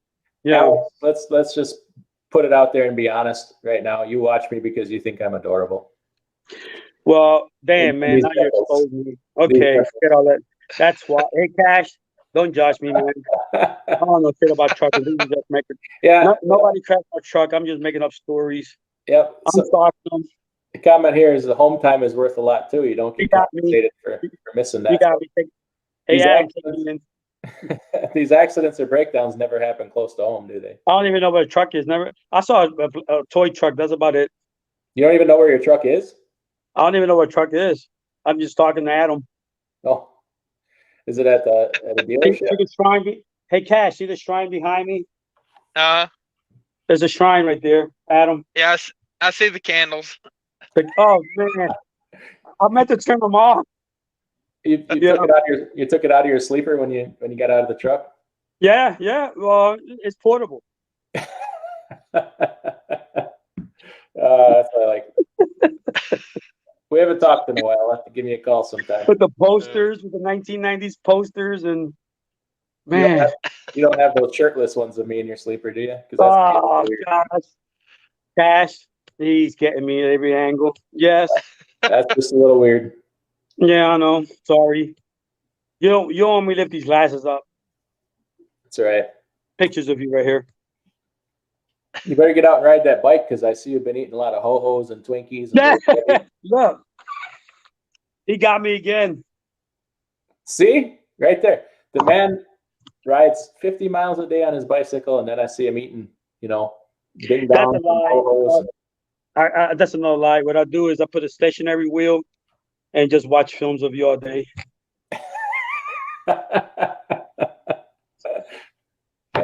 I don't have a problem with that. Get my view time up.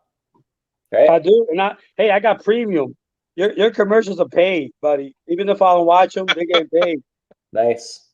That's every time you see like a big ass revenue jump, guilty. Me rewatching you. Nice. Somebody that's got some advertising money threw some money at my channel or something there for a few days because I had about 3 days there when my revenue spiked serious, and I have no idea who it was. Guilty. Yeah. I'm getting a message from my girlfriend. It says, "I am leaving you. Didn't know you had an extra life." Oh, well, my girlfriend just left me. But you know what? It's worth it. That's right. Let me text it back. Leave me alone. I love Adam. Okay. Hey, there's enough of me. You're gonna have to fight my wife for me, but Your wife, yeah, I could see her cocking a gun. She said, "Where's his address at?" I heard her ask you that in the background. What's this guy's address at? God damn it, I'm gonna fly down there. Might not be that hard of a fight. She might let you have me. I don't know, man. I know there's a lot of guys waiting behind me in line to take you. So there's a lot of competition. But seriously, though, man, I learned, like, seriously, I learned, and so did Spectre. I mean, he fixes trucks himself, and the truckers coach and all these guys. And they're not just praising you to give you views. They just, they praise quality channels. And when they started doing that, and then when I saw your name, I'll be honest, and I don't mean any disrespect by it, whatever, but we're all busy people, especially right now when freight is hot and I got my own authority and have to do everything myself. I have not watched any of Truckers Coach's videos. I'm not familiar with that channel. He's like a Spectre. He's pretty cool. Okay. All right. I will when I get time. It's a big channel. He's dependent upon others' information on this channel to share it. So if you know about electricity, he kind of directs you there. So he's a coach, but he doesn't know it all. And he admits that. He has a Facebook channel. Here's the thing about YouTube. Here's the thing about YouTube is there is so many trucking channels. Every day I look on YouTube, it's like suggesting another trucking channel to me. I'm like, does every truck driver out there have a YouTube channel? Because there's like, all of a sudden I'll get a recommendation for a video on a channel that has like 30,000 subscribers. And I'm like, I've never even heard of this trucking channel. It's like, I don't know how much more time to commit to. The thing with trucking, right? It takes years. I have met truckers that got like 2 or 3 million subscribers, and the first thing they say is they're going like 7 or 8 years. Wow. And they say the last 2 years it blew up, but for the first 5, 6 years, you get 2 or 3 subscribers watching, 10 subscribers, 20, and then before you know it, the more you do it in terms of consistency. My first channel got hacked. I was on YouTube. I had 34,000 subscribers on the Gentleman's Shaving site. I used to buy and collect antique razors, the old-fashioned ones. Right. I deleted it because back then you could not change the name of your channel and keep your subscribers. It was either delete it or keep it.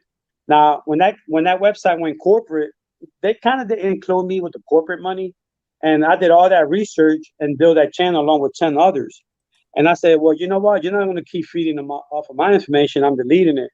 So I've been around since YouTube first came out. The longer your YouTube channel is, the more it's going to blow up down the road. The longer you have it. If you got a channel 10 years, 12 years, 15 years, that channel is guaranteed to blow up if you stay on it after 5 years. That's a proven fact. PewDiePie didn't blow up after almost 4 years, 3.5 years. Now Cashier is building a good channel. Who? Our friend Cassius King Trucking here is building a good channel. Yeah, I follow him because the algorithm will send me, like notifications.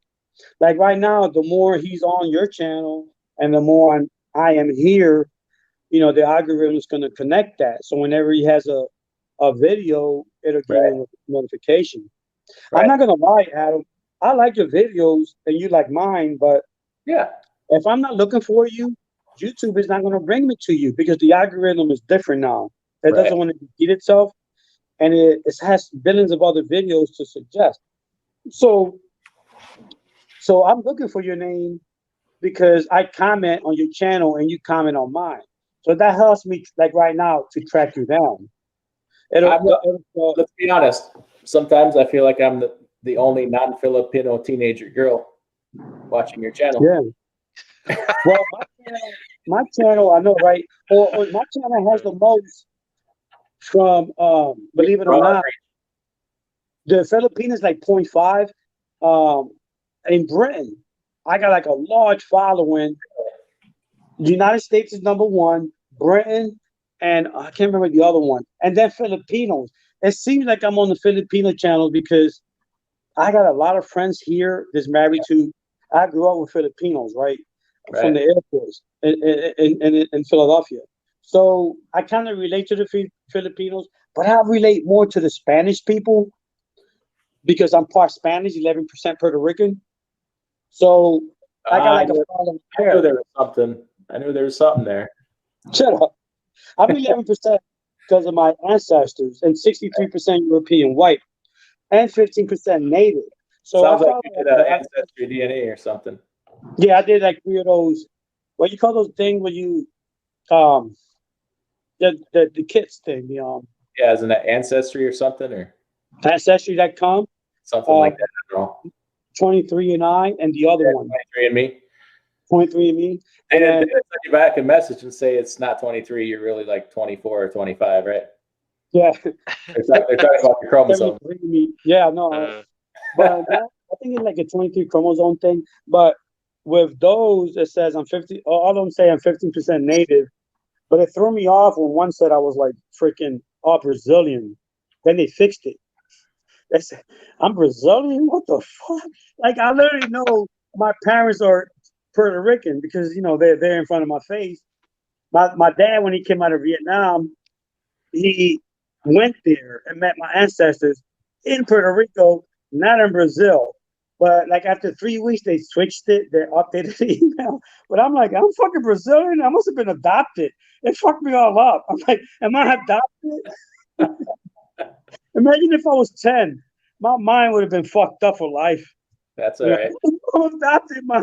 I'm Brazilian, not Puerto Rican and European white. Who fuck? We're all a little. I got some mud in me. I'm like 4 different things, so it don't matter. You got native, right? What's that? You say you got native? Oh, some Native American, English, Dutch. I don't know. How about you, Cash? You from the South, right? Yeah. Most of my family is like German or Irish. A lot of that going on.